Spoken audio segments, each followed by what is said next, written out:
Christophe Defrene d'avoir accepté l'invitation. Pour débattre aujourd'hui de la question du libre-échange, une question qui dans le monde progressiste n'est pas toujours simple, hein, cette question libre-échange, protectionnisme, euh, quelle sauce doit-on être mangé ou que faut-il choisir, quel degré, où mettre le curseur. C'est un peu sur ces questions-là dont on va débattre aujourd'hui. Je vais proposer à chacun de nos invités d'intervenir une vingtaine de minutes. Et puis ensuite, vous aurez l'occasion de poser des questions et on reviendra vers eux par la suite. Alors, je pense que j'ai à peu près tout dit, en tout cas moi je ne suis pas là pour parler. Et puisque le Parisien est arrivé en premier, il va parler en premier. Voilà, je vous laisse la parole. Je veux bien. Je veux bien. Bon, bah écoutez, merci beaucoup d'être venu pour nous entendre.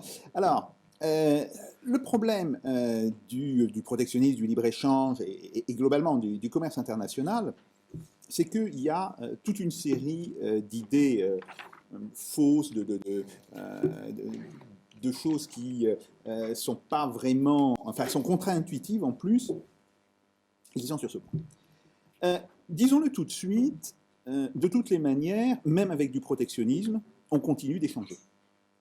Ça, c'est une confusion classique que l'on fait entre le protectionnisme et l'autarcie.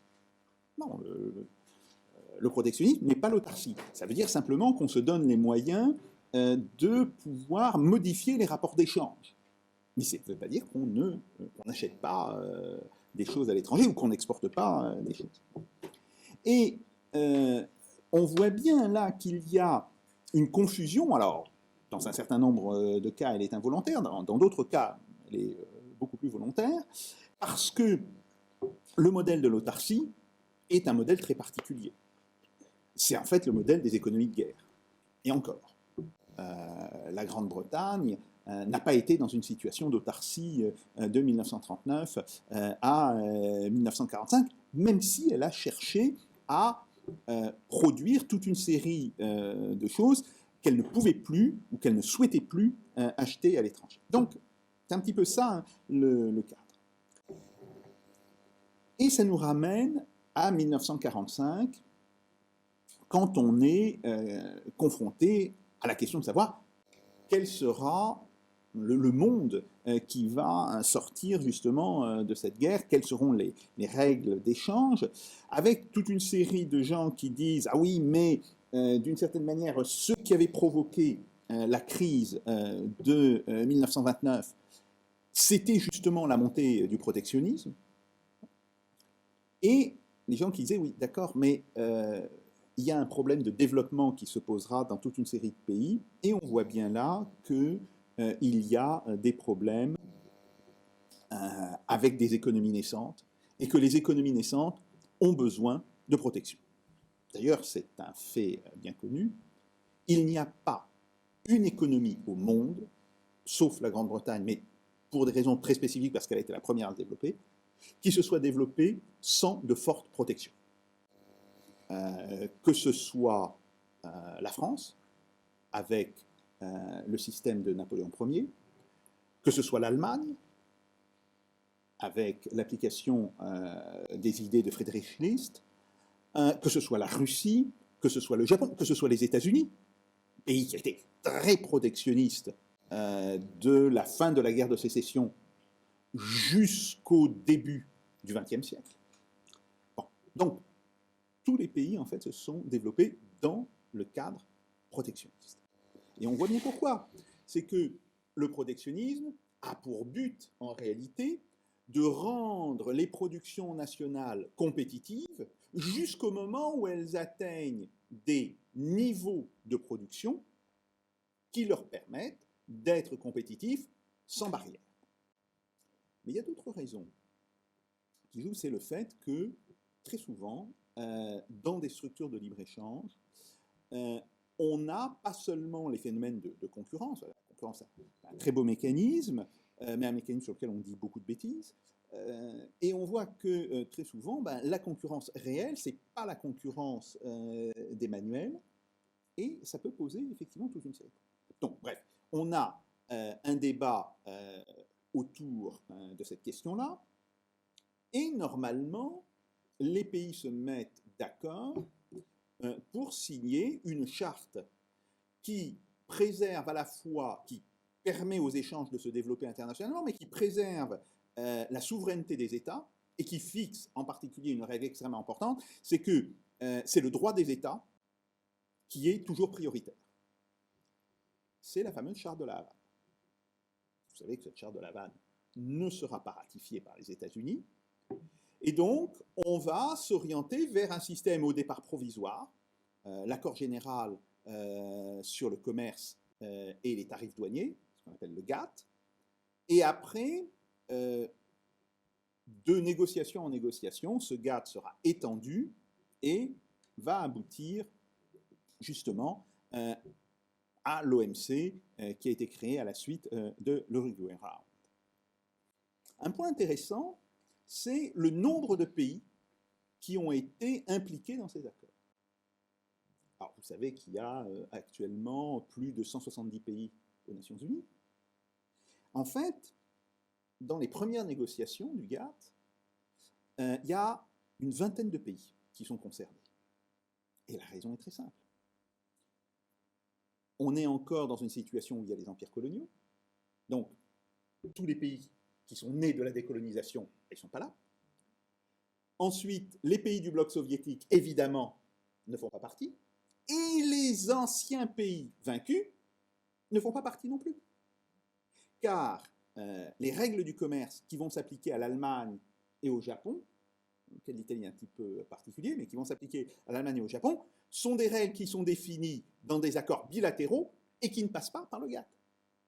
Donc il faut bien comprendre qu'au départ, les accords du GATT sont des accords sur un nombre limité de pays. C'est peut-être pour ça d'ailleurs que les négociations du GATT se passent relativement bien. Bon, petite tension. Mais ce qui est frappant, c'est que les différentes négociations de la fin des années 50 et du début des années 60, elles ont une durée moyenne de moins d'un an. Avant le cycle de l'Uruguay, il y a encore une grande négociation. Elle va durer 6 ans. Donc vous voyez le problème. Et là, quand on regarde le nombre de pays, on voit qu'il y a déjà fortement augmenté. Ce qui vous donne une indication. Plus il y a de pays, plus il est difficile d'arriver à un accord. Et on en a eu la démonstration avec ce qu'on appelle le cycle de Doha, donc de l'OMC. Le cycle de Doha est un échec. Il n'a pas abouti, et pour une raison très simple, il y a des positions qui sont tout à fait irréconciliables de part et d'autre. Donc,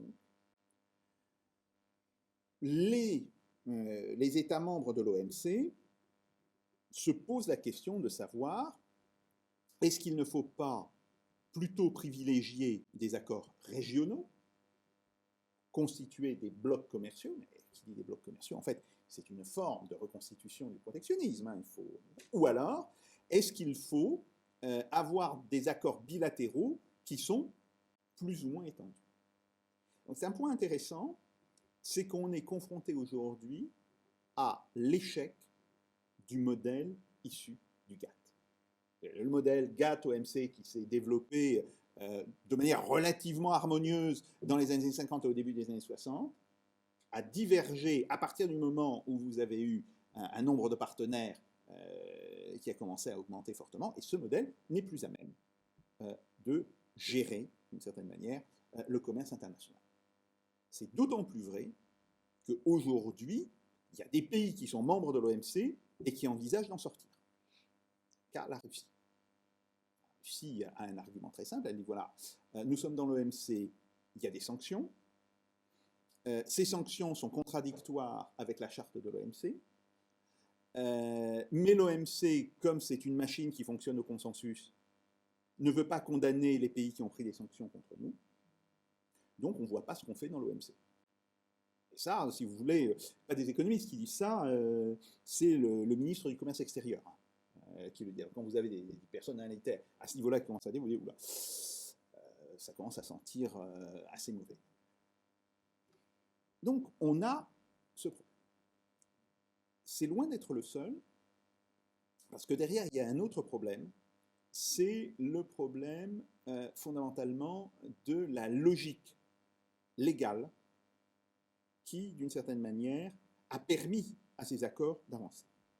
Alors, les économistes, et avec eux une partie des gens qui sont chargés de la mise en forme juridique de ces accords de libre-échange, ont tendance à présenter le libre-échange comme un bien collectif. Et voilà, tout le monde a intérêt au libre-échange. C'est extrêmement discutable, ou plus précisément, cela n'est vrai que si l'on accepte les bases théoriques du raisonnement néoclassique. Bon, j'ai des collègues qui, depuis 30 ans, s'évertuent à écrire et à dire que ces bases sont invalidées. Alors, je ne sais pas si vous connaissez les petits livres de Bernard Guérien, qui sont probablement ce qui se fait de mieux là-dessus.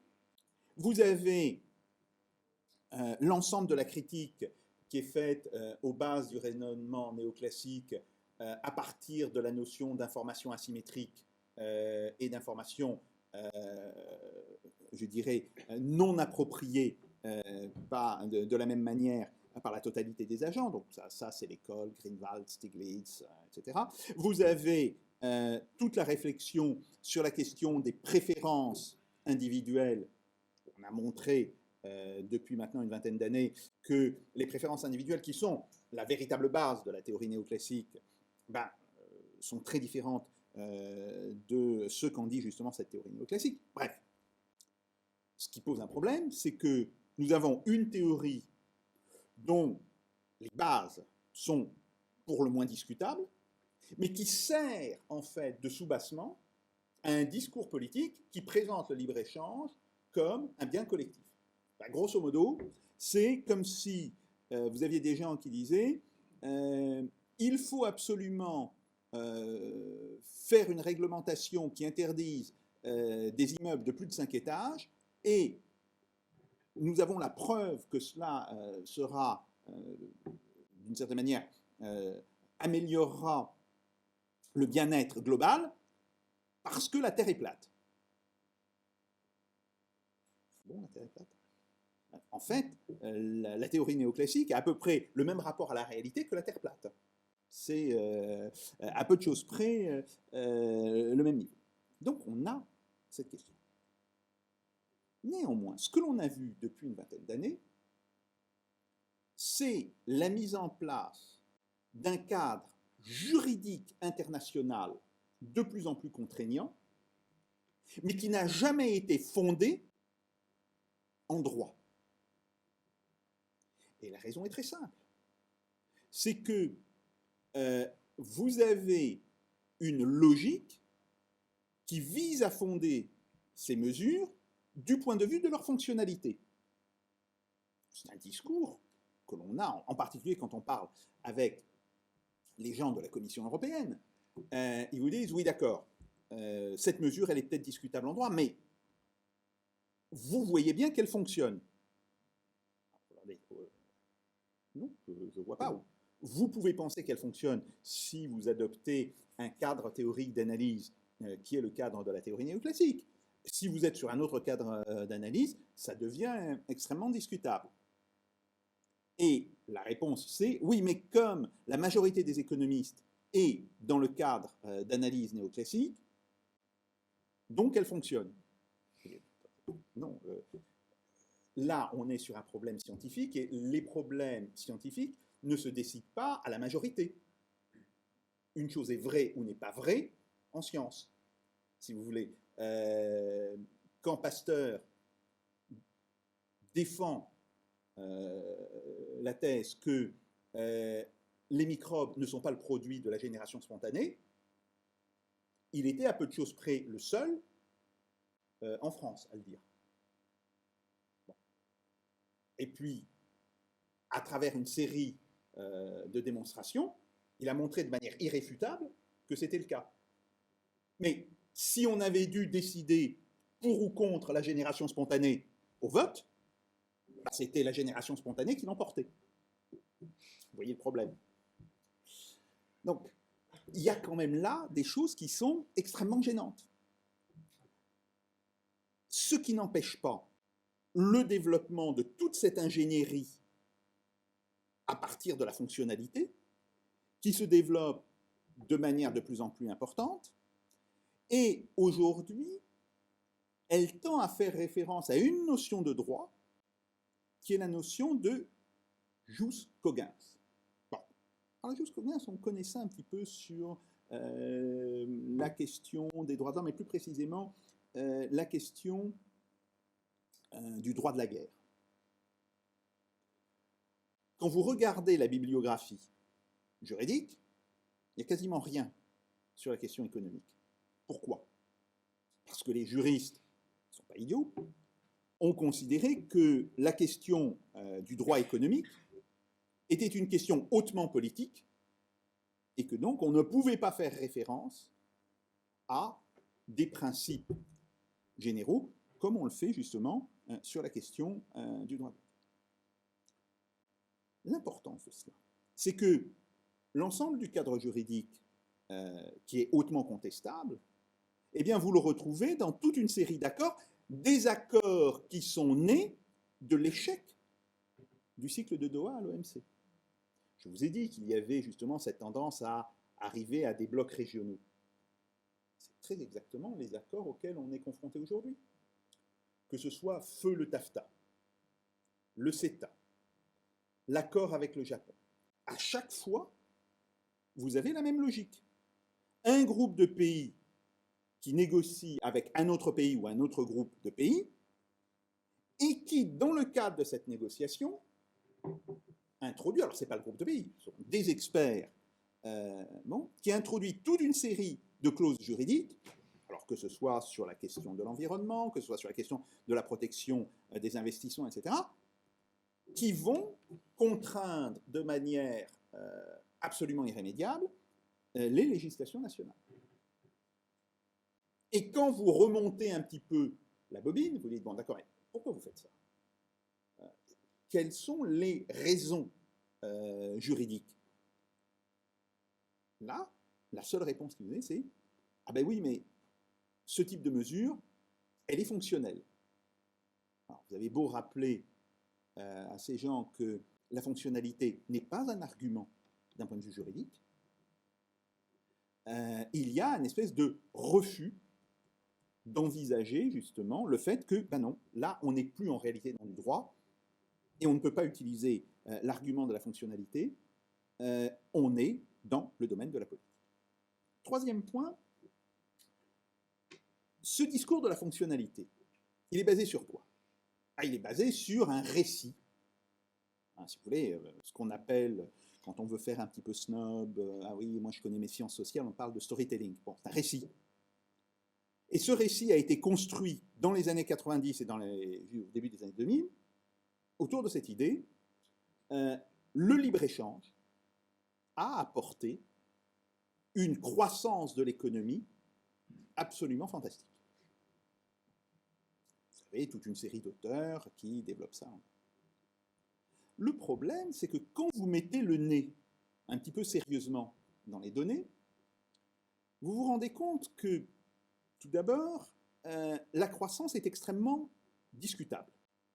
Elle est discutable parce que vous avez tout simplement le fait que des États qui étaient, alors non pas dans un système de protectionnisme, mais dans un système de quasi-autarcie, et qui se sont ouverts, dans le cas des ex-pays soviétiques, eh bien là, il y a eu la révélation d'une partie de leur commerce.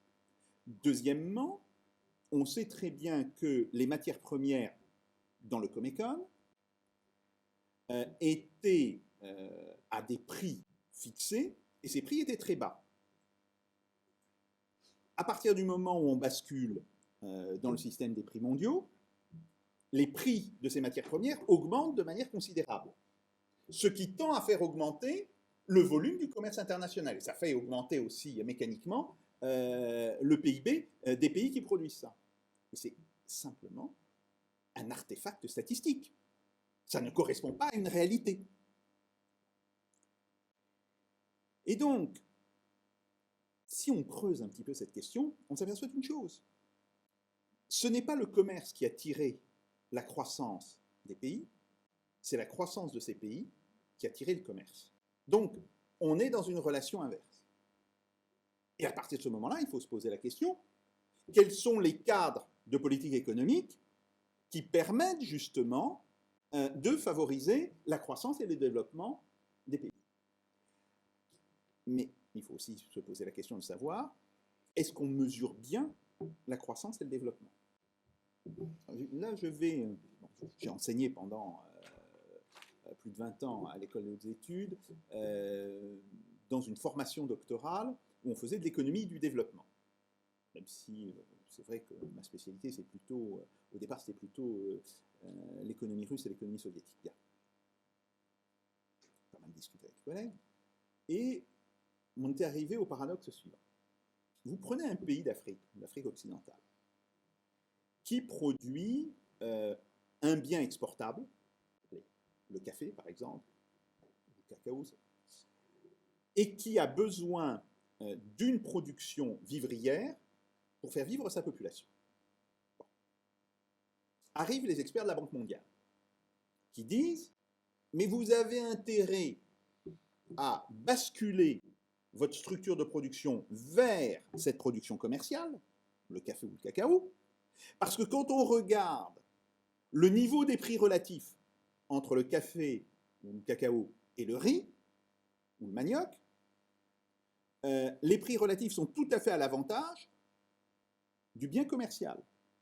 Donc, bien sûr que vous ne produirez pas assez pour nourrir votre population, mais vous gagnerez suffisamment d'argent pour pouvoir acheter ce bien.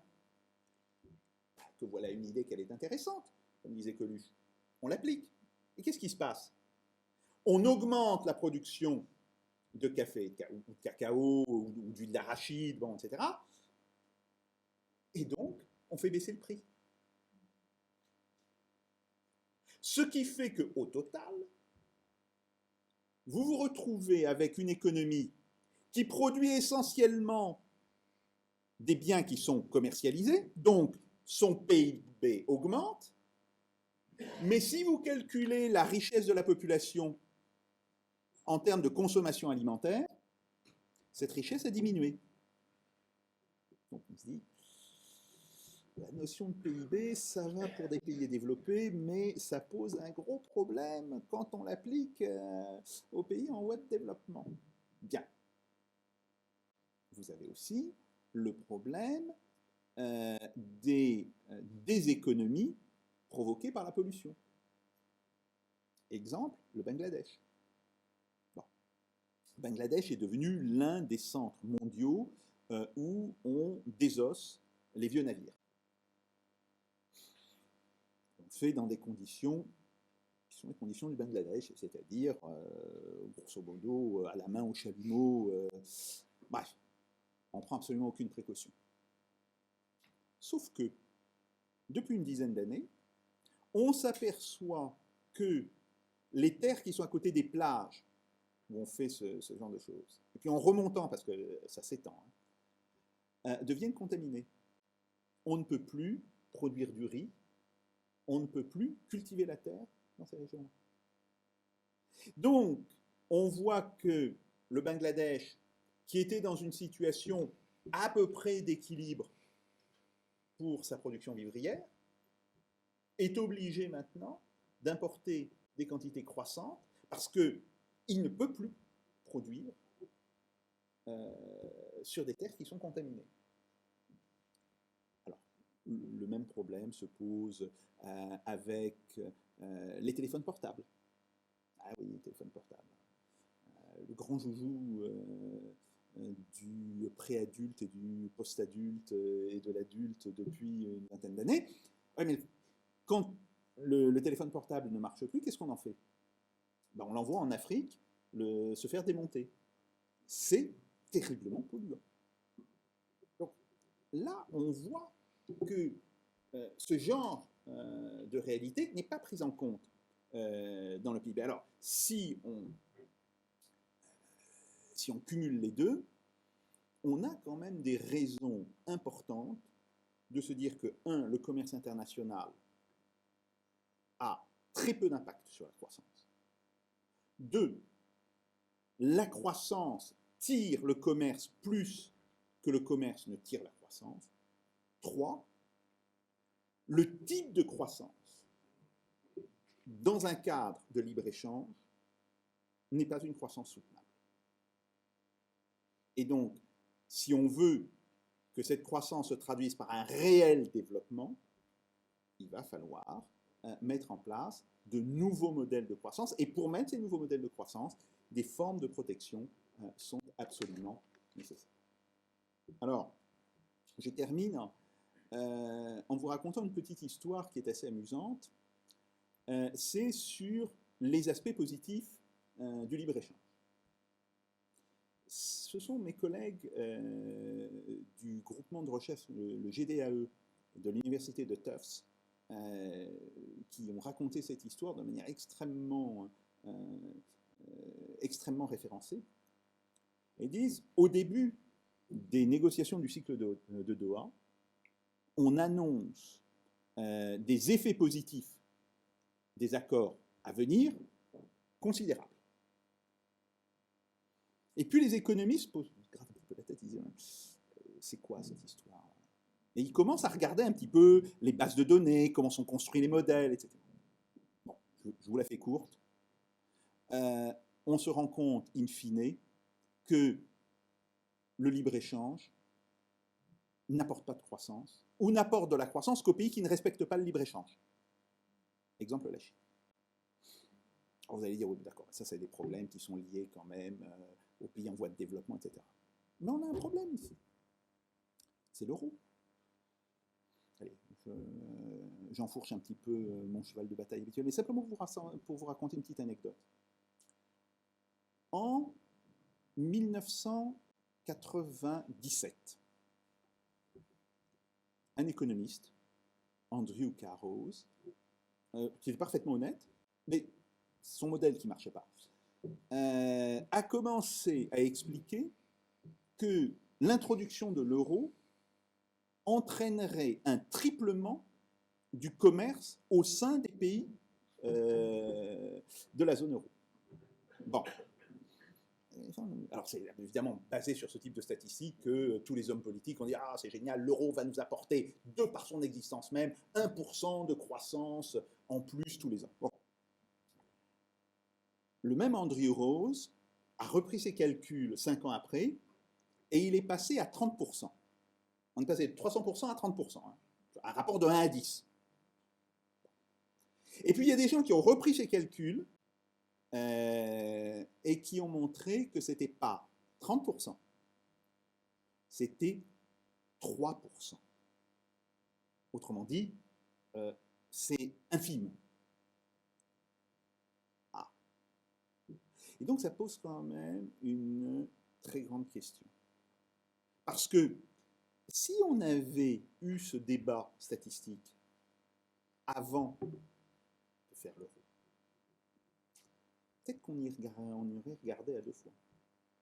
Et je vous terminerai sur la conférence que vient de donner, il a parlé hier, Kenneth Rogoff à Davos. Alors, Rogoff est quelqu'un que j'aime pas du tout, parce que je me suis engueulé personnellement avec lui autour de la crise russe de 1998. Il était à l'époque le chief économiste du FMI. Bon, on a eu des mots assez violents. Bien, mais c'est pas un imbécile. Je pense que c'est quelqu'un qui était complètement dans la cadre idéologique. Et Kenneth Rogoff a fait une conférence où il a expliqué que l'euro était la plus grande catastrophe économique de ces 50 dernières années. Un économiste du FMI, pas franchement un gauchiste. On peut difficilement faire, je dirais, plus mainstream que ce qu'il raconte. Pourtant, il dit ça. Donc, ça devrait faire un petit peu réfléchir sur la manière dont on construit les discours économiques et leur rapport à la réalité. Merci beaucoup.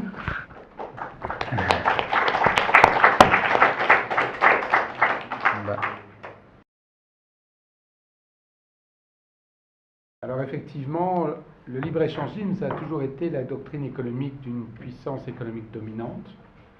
D'ailleurs, même l'Angleterre a été protectionniste, hein, sous les Tudors, sous les Stuarts, sous Oliver Cromwell. Ils ont passé de Navigation Act qui empêchait le commerce des Pays-Bas pour stimuler justement l'industrie textile anglaise.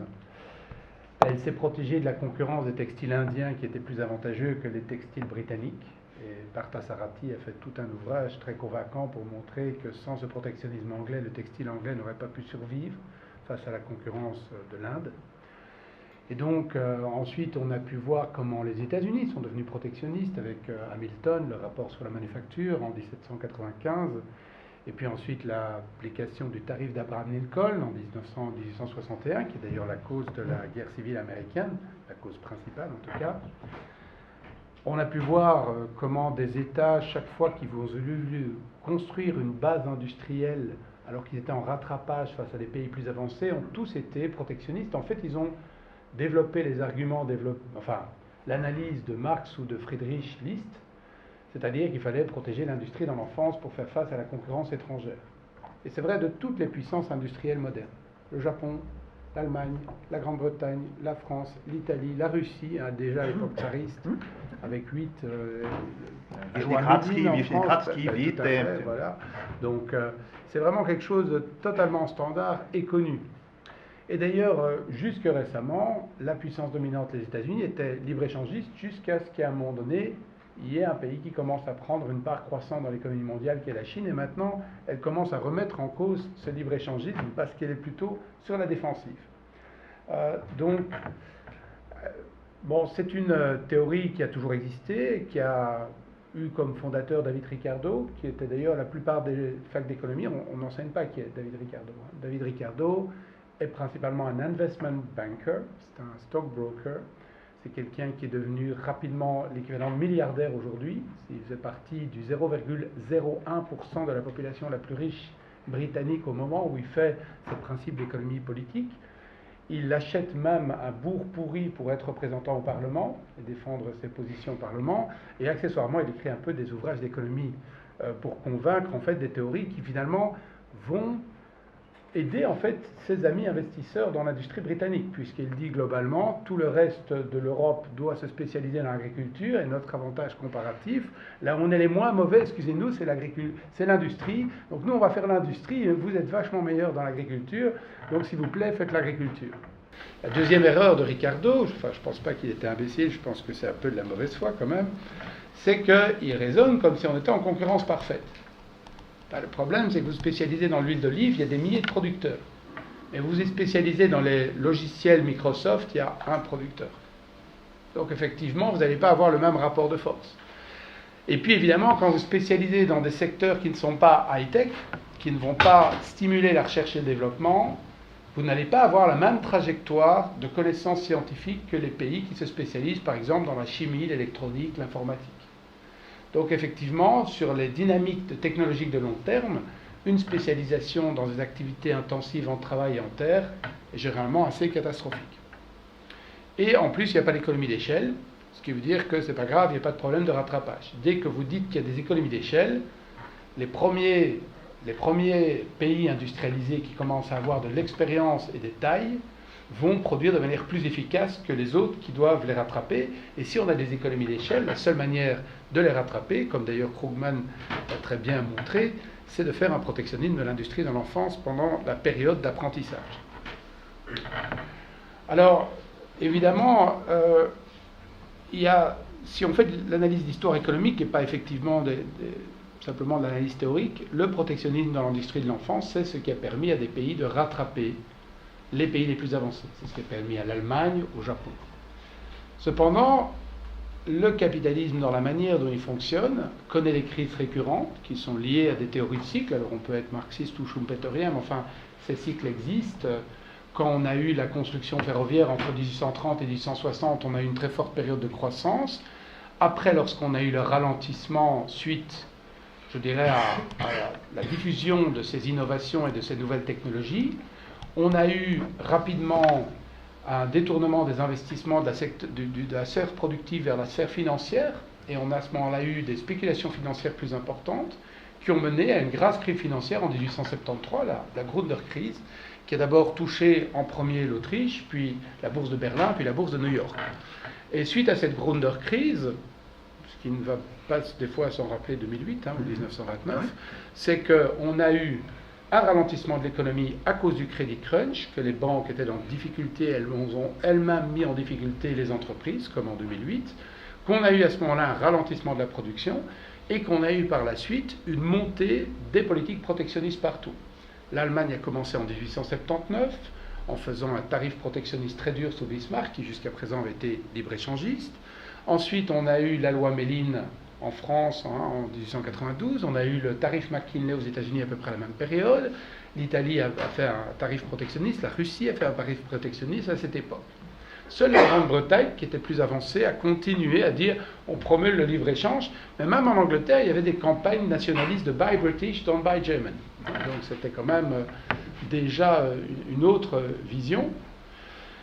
Et qu'est-ce qu'on constate? Malgré ce montée du protectionnisme, on a eu une augmentation du commerce international. Alors comment expliquer ça? En partie parce qu'il y a eu la colonisation. C'est-à-dire que dans ce contexte de protectionnisme, les États européens, les États-Unis et le Japon, pour avoir des débouchés, ont accéléré la colonisation. C'est à ce moment-là, vous avez la conférence de Berlin qui partage l'Afrique, c'est en 1885. La théorie de la Weltpolitik et du futur qui est sur les mers de l'Allemagne, c'est en 1895. La théorie du capitaine Mahan, qui devient très populaire dans l'armée américaine et l'armée japonaise et l'armée allemande, de faire une grande marine pour être une grande puissance, c'est aussi dans les années 1890 que ça se développe. Je reprendrai ici un ouvrage très connu que je cite souvent, qui est Le Tonkin et la mère patrie, qui a été écrit par Jules Ferry, dans lequel Jules Ferry exprime que la motivation pour aller envahir l'Indochine pour la France, c'est de faire naître des nouvelles couches de consommateurs, puisque, je cite, l'Europe est une maison de commerce dont les marchés sont saturés.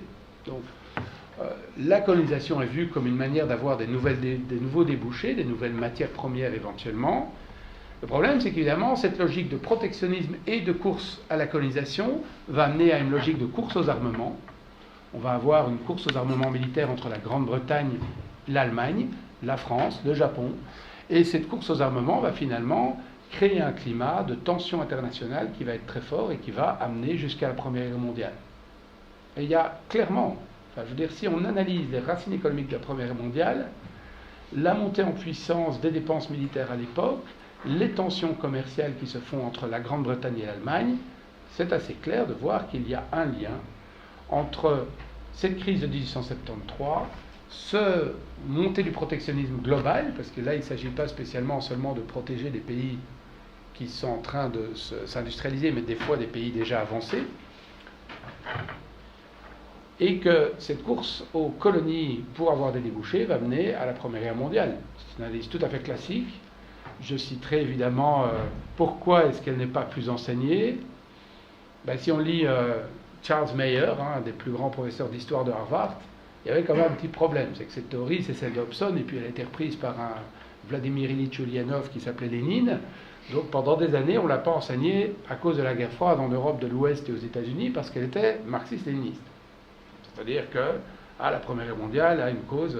Enfin, n'empêche que même Meyer, qui est quand même plutôt un historien de la faculté probablement la plus à droite et la plus efficace pour défendre le capitalisme qui est Harvard, est quand même quelqu'un qui constate qu'il est impossible d'analyser l'éruption de la Première Guerre mondiale sans comprendre ce contexte du commerce international, du protectionnisme, du colonialisme et de la course aux armements. Si on regarde 1929, là aussi, pour les mêmes raisons, on a eu une vague d'innovation, notamment une vague aussi de consommation des premiers biens de consommation durable aux États-Unis, la Ford T, les premiers électroménagers qui sont arrivés aux États-Unis, les frigidaires, les postes radio. Ça a amené une très grande croissance aux États-Unis, et à la fin, les banques ont commencé à organiser des mécanismes de prêts risqués pour que les gens achètent des voitures. Prêts risqués pour que les gens achètent des voitures, le mot subprime peut paraître familier, il y a quand même beaucoup de points communs. Et donc, à un moment donné, cette bulle elle-même a explosé en 1929, a créé à ce moment-là une absence de réaction des gouvernements qui ont voulu faire une politique justement très classique de rééquilibrage. Donc elles n'ont rien prêté aux banques, elles n'ont rien prêté aux personnes, elles n'ont pas fait de dépenses publiques pour balancer le choc. Et donc l'économie américaine s'est enfoncée dans la récession. Très rapidement, il y a eu un tarif protectionniste qui a été adopté, le tarif Small-Hawley. En plus, avec la chute des prix, c'était de plus en plus dur pour les producteurs d'aller exporter aux États-Unis parce que l'effet de déflation assez fort aux États-Unis rendait les produits étrangers inabordables aux Américains qui voyaient leurs salaires et les prix généraux aux États-Unis baisser. Le tarif Small-Hawley, en 1932, par représailles, la Grande-Bretagne a choisi le tarif de préférence impériale. C'est-à-dire qu'elle a répondu par un tarif protectionniste ultra dur, que l'Angleterre n'avait pas l'habitude de faire jusqu'à présent, mais qui a rendu quasiment impossible l'exportation de produits manufacturés dans tout l'Empire britannique. Un pays comme le Japon s'est retrouvé tout d'un coup avec la plupart des marchés qui se fermaient. Son marché américain était fermé, la plupart des marchés asiatiques, comme c'était des colonies européennes ou anglaises, étaient fermés. Et donc la réaction du gouvernement japonais, ça va être d'envahir la Chine pour avoir des marchés. C'est le Manchukuo qui fait en 1931 l'invasion de la Mandchourie, et puis l'invasion de la Chine. Du point de vue de l'Allemagne, c'est assez simple, l'Allemagne très rapidement va adopter des politiques protectionnistes, et elle va décider que pour avoir des marchés, la conquête militaire reste l'option la plus facile. Et donc elle va faire une politique très drastique de contrôle des mouvements de capitaux, de relance des dépenses publiques, mais pour faire un appareil militaire qui va permettre d'aller simplement piller les économies voisines. Parce que les dépenses de l'État allemand, elles vont être remboursées à travers la confiscation des usines Skoda en Tchécoslovaquie, de la banque de Bohême et de l'or de la banque centrale tchécoslovaque, donné très gentiment d'ailleurs par le directeur de la Banque d'Angleterre, Norman Montagu, qui a transféré de Londres l'argent tchécoslovaque sur le compte des Allemands au nom du fait qu'il fallait lutter contre l'Union soviétique et que finalement Hitler n'était quand même pas si mal pour lutter contre les soviétiques. Alors, on voit quand même, ce protectionnisme général, il n'est pas sans danger. Et dans l'histoire du capitalisme, qui est un système qui connaît des crises récurrentes, c'est assez général que ça se traduise par des montées protectionnistes. Et comme en plus, effectivement, le libre-échange est une doctrine qui est défendue de manière non scientifique par une série de gens qui effectivement comme une religion, mais ce n'est pas par hasard. S'il est défendu par là, c'est parce qu'il correspond aux intérêts de firmes des pays dominants. C'est comme ça. Je veux dire, Ricardo n'a pas fait sa théorie de manière neutre. Et si les Américains abandonnent le protectionnisme de Lincoln pour être en faveur du libre-échange dans le GATT et l'OMC, c'est parce que les multinationales américaines voient la manière de pénétrer les marchés du reste du monde. Et sachent qu'elles sont les plus compétitives parce qu'elles ont les meilleures économies d'échelle et qu'elles ont les multinationales les plus avancées avec la technologie la plus avancée.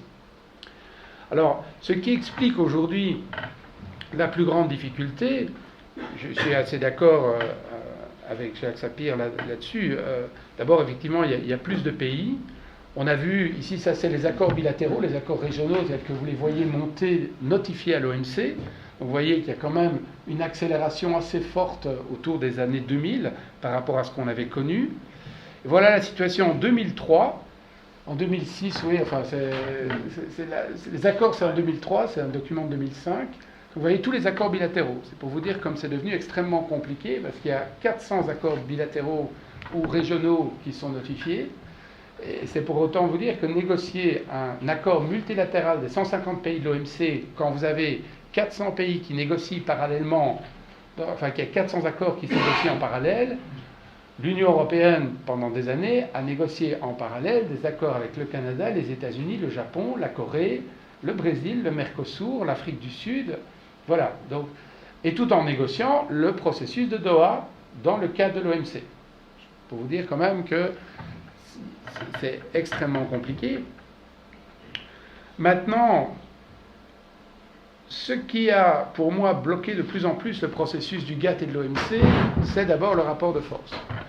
Quand le GATT est lancé en 1947, le PIB américain, c'est 2/3 de l'ensemble du GATT. Alors vous avez les 2/3 du marché, et vous dites, les gars, on va négocier, mais moi je représente les 2/3 du marché. C'est quand même assez facile comme position de négociation. Puis progressivement, l'Europe s'est renforcée, l'Allemagne a été admise dans le GATT, le Japon en 1955.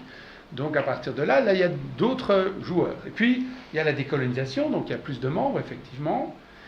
Et il va y avoir des pays en voie de développement qui vont s'industrialiser par des politiques de substitution aux importations, l'industrialisation de substitution aux importations, qui se fait avec le Brésil, avec la Turquie, avec l'Inde, avec la Chine, des fois dans des cadres non capitalistes, comme la Chine ou la Russie ou l'Europe de l'Est, et qui vont devenir des vrais pays industrialisés, même s'ils n'ont pas la technologie la plus avancée.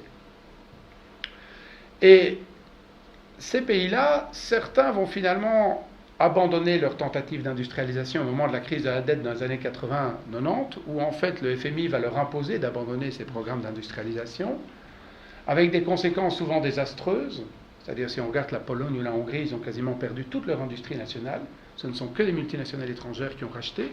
Aujourd'hui, M. Orban peut être un nationaliste, mais toute son industrie est étrangère. Voilà. Il n'y a pas une seule grande firme hongroise. Il n'y a pas une firme de l'Europe de l'Est. Hormis une firme polonaise dans le secteur de l'énergie, il n'y a aucune firme des 12 pays de l'Europe de l'Est qui sont dans le top 500 des grandes firmes mondiales. Toutes les grandes firmes de l'Europe de l'Est, ce sont des firmes d'Europe occidentale, du Japon, de la Corée du Sud ou des États-Unis. Ça veut dire que ces pays ont perdu toute souveraineté économique. Et c'est la même chose pour d'autres pays qui se sont radicalement ouverts au libre-échange suite à la crise de la dette, comme le Mexique ou l'Argentine. Les pays, en fait, qui ont gardé des grandes multinationales et qui se sont développés le plus, c'est ceux qui ont gardé les politiques industrielles de soutien d'État. C'est la Corée du Sud, c'est Taïwan, c'est la Chine, c'est l'Inde, c'est le Brésil, c'est la Turquie. Et ces pays ont gardé des interventions d'État.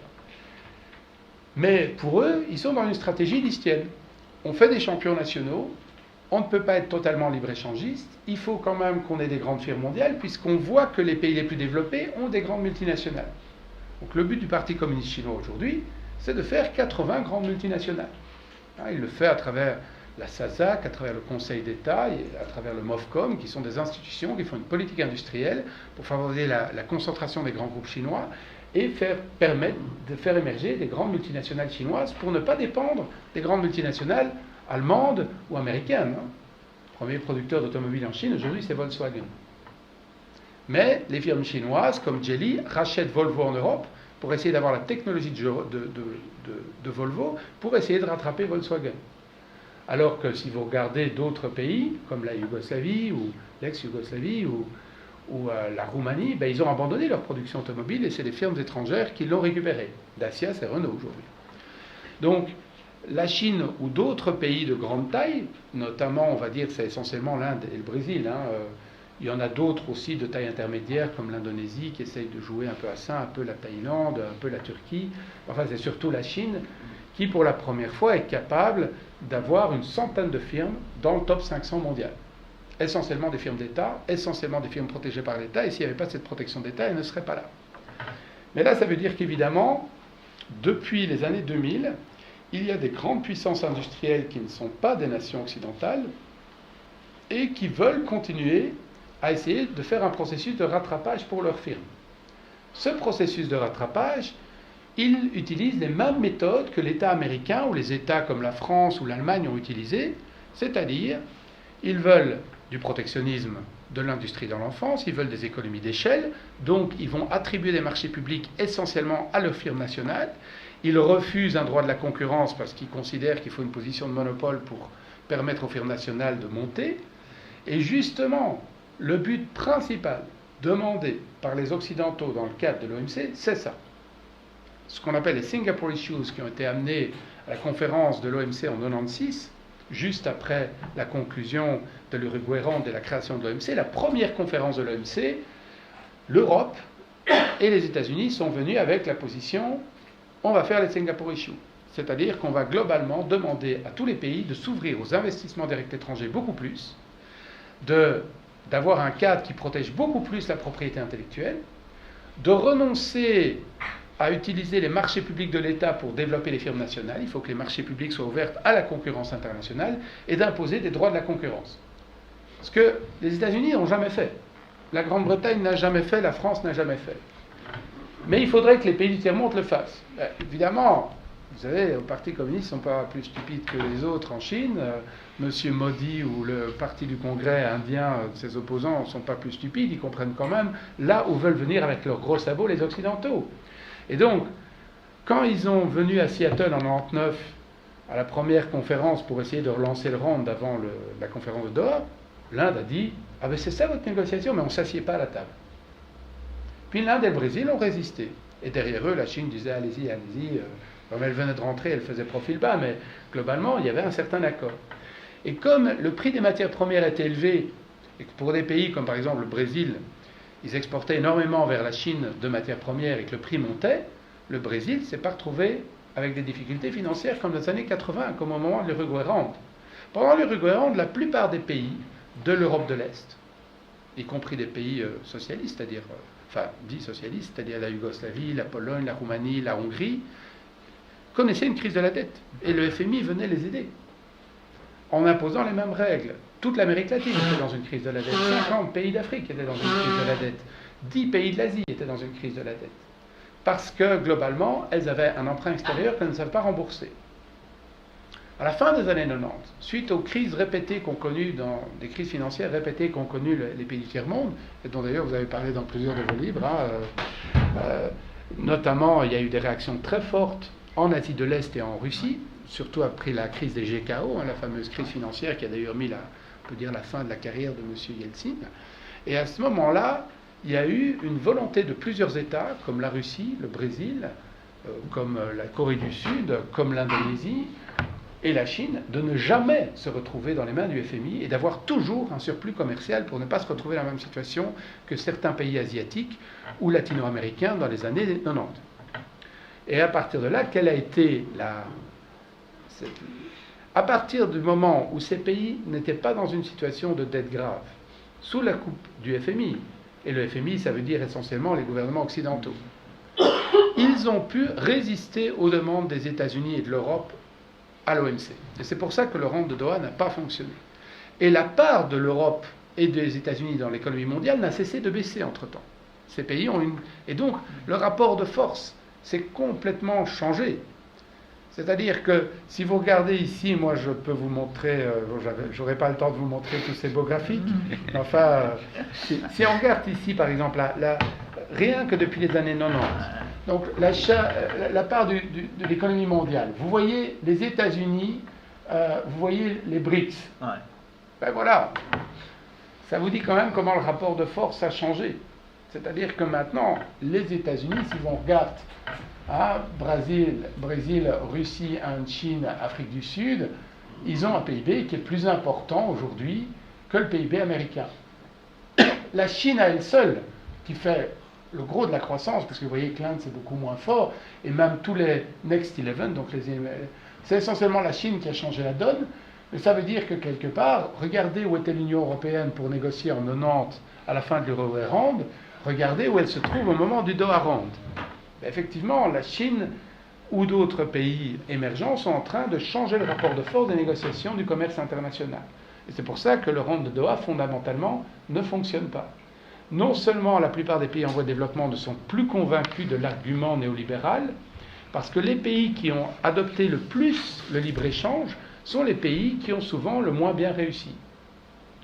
Donc en Amérique latine, l'Argentine n'est pas un grand succès. Pourtant, Menem a tout privatisé, a tout ouvert à des multinationales, et ça n'a quand même pas été une grande réussite. Le Brésil, qui l'a fait beaucoup moins, a fait une bien meilleure performance économique parce qu'il avait une politique industrielle et une politique stratégique plus avancée. Donc on est dans une situation, je dirais, qui explique pourquoi, pour le moment, il y a un blocage. Alors, ce blocage, il est quand même assez dangereux, parce que vous voyez que c'est la montée de la Chine qui est particulièrement visible, et c'est la Chine qui est essentiellement vue comme le compétiteur stratégique, pour reprendre la phrase que l'administration de Trump reprend de nouveau. Le US Trade Representative a considéré la semaine passée que ça avait été une erreur de laisser rentrer la Chine dans l'OMC, tandis que Trump envisage même de sortir de l'OMC, il l'a dit là-dessus, ou alors les Chinois sortent, enfin bon, mais clairement, on sent un affrontement assez fort entre les États-Unis et la Chine qui se fait, et aussi un rattrapage militaire assez important de la Chine. C'est-à-dire, si on regarde les dépenses militaires américaines avant la crise de 2008, 48% des dépenses militaires mondiales, c'est les États-Unis. La Chine, à ce moment-là, est au niveau de la Russie, et elle est à peu près à 7-8%. Ça, c'est le numéro 2. Donc, numéro 1, dépenses militaires, 48%, numéro 2, 7%. Maintenant, on a un rapport 36% pour les Américains et 12% pour les Chinois. Donc, on est passé d'un rapport de 1 à 7 à un rapport à 1 à 3. Et la Chine n'est certainement pas capable d'être encore une grande puissance mondiale, mais elle est capable maintenant d'être une vraie puissance régionale qui va bloquer l'expansion américaine en Asie. Et donc on va voir, et on voit des tensions très fortes, les Américains soutiennent le réarmement très massif du Japon, et le Japon a changé sa constitution pour pouvoir intervenir militairement à l'extérieur et avoir une vraie armée. Et en Asie, je peux vous dire que ce n'est pas du tout le même optimisme même qu'en Europe. On peut dire en Europe, oh, ça ne va pas bien l'économie. En Asie, il y a maintenant des gens dans de nombreux gouvernements qui pensent que les guerres dures, importantes, entre la Chine, le Japon, les États-Unis ou d'autres, peuvent arriver dans les prochaines décennies. Je pense que c'est un scénario extrêmement crédible. C'est un scénario qui est analysé par plusieurs professeurs et experts militaires américains. Ils ne voient pas ça comme le scénario le plus possible, mais c'est un scénario qui est vraiment envisageable. Et comme on connaît le passé, effectivement, je vais terminer juste en montrant quand même quelque chose, parce que c'est très frappant quand vous placez ça dans le temps. En 2010, Obama décide de faire son pivot to Asia. Donc il décide qu'il va se retirer en partie du Moyen-Orient pour placer plus de troupes américaines en Asie, et il va considérer que les Européens doivent prendre une plus grande partie de leur défense, parce que l'objectif, quelque part, c'est de se repositionner en Asie. Pourquoi ? Parce que globalement, l'Asie, ça va être le grand marché mondial. Je ne vais pas rentrer ici dans tous les détails ici des chiffres, mais enfin, si vous regardez les nouveaux consommateurs potentiels, ce qu'on appelle les middle class, enfin, c'est plutôt la Banque mondiale qui utilise ça, donc middle class, ça veut dire qu'ils sont juste au-dessus de la subsistance. Vous êtes capable de dépenser plus que $10 par jour, c'est quand même pas beaucoup $10, mais vous êtes middle class. C'est-à-dire vous êtes capable d'acheter des biens de consommation durable. C'est en Asie, en 2030, qu'on attend 3 milliards de consommateurs. Je veux dire, c'est là où ça va se trouver. Donc il est normal qu'avec un balancier de l'économie mondiale qui est en faveur de la Chine, la stratégie géopolitique américaine s'oriente plus pour être présente commercialement et militairement en Asie. Elle se retire donc un petit peu relativement d'autres régions, et elle propose en même temps cette tentative de redéploiement militaire vers l'Asie qu'elle n'arrivera pas tout à fait à faire pour des raisons financières, mais elle propose 2 projets, le TPP, Trans-Pacific, et le TTIP, qui sont faits dans la foulée. On parle de State of the Union, donc c'est l'automne 2012. Le TPP proposé au Japon, c'est début 2013, janvier 2013. Donc il propose 2 grands projets de libre-échange. Chacun fait à peu près 40% du PIB mondial. Qui est dehors ? La Chine et la Russie. C'est vraiment une tentative d'isoler et de contenir et de discipliner ces pays. Parce que l'idée principale du TTIP, c'est pas spécialement libéraliser le commerce entre l'Europe et les États-Unis. Il est très libéralisé. Je veux dire, 98% du commerce passe assez sans problème. Il n'y a même pas de problème à l'OMC. Ça, c'est pour 2% du commerce américain qui donne lieu de temps en temps entre Boeing et Airbus. Mais enfin, la plupart passent assez bien. Le but principalement, et c'est d'ailleurs ce que Carol de Gucht, le commissaire au commerce européen, a dit, il s'agit de créer des normes transatlantiques qu'on imposera à des pays comme la Chine et le Brésil. Donc le but, c'est de définir des normes mondiales, mais déterminées par les puissances transatlantiques. Et il propose de faire la même chose avec les Japonais et quelques alliés asiatiques, en excluant la Chine. Qu'est-ce que va faire la Chine 3 mois plus tard ? Elle va venir avec les nouvelles routes de la soie. One Belt, One Road. Vous proposez des accords commerciaux pour nous isoler. Nous, on veut garder du protectionnisme, donc on ne va pas proposer des grands accords commerciaux, mais on ne va pas faire des accords de libre-échange, on va faire de l'infrastructure. On va développer des routes commerciales, des plateformes d'exportation à travers toute la zone de l'Eurasie, puisque c'est tous les pays qui en font partie. Vous voyez ici ceux qui sont dans One Road et dans One Belt, et vous voyez ici le début des projets qui sont engagés. Donc des projets ferroviaires, des projets de plateformes aéroportuaires, de zones spéciales, des zones franches où s'installeront des firmes chinoises pour intégrer mieux tout le continent eurasiatique. Et à ce moment-là, qui est isolé? Les États-Unis et le Japon, qui se retrouvent tout seuls avec 2 parties du Pacifique qui deviennent la périphérie de l'économie mondiale. Alors, il y a quand même une petite inquiétude, parce qu'effectivement, pour faire ça, les Chinois vont développer des réseaux maritimes et ferroviaires très importants. D'ailleurs, on voit maintenant les firmes chinoises racheter des ports partout, y compris des parties dans le port du Pirée ou le port d'Anvers. Mais évidemment, pour ceux qui connaissent l'histoire, ça rappelle un peu ça. Le Baghdad Ban, que l'Allemagne a essayé de faire pour contourner la politique d'encerclement britannique. Et le Baghdad Ban, c'est une des causes de déstabilisation de l'Empire ottoman et des Balkans qui a mené à la Première Guerre mondiale. Je terminerai sur cette note très optimiste. Voilà. Merci beaucoup.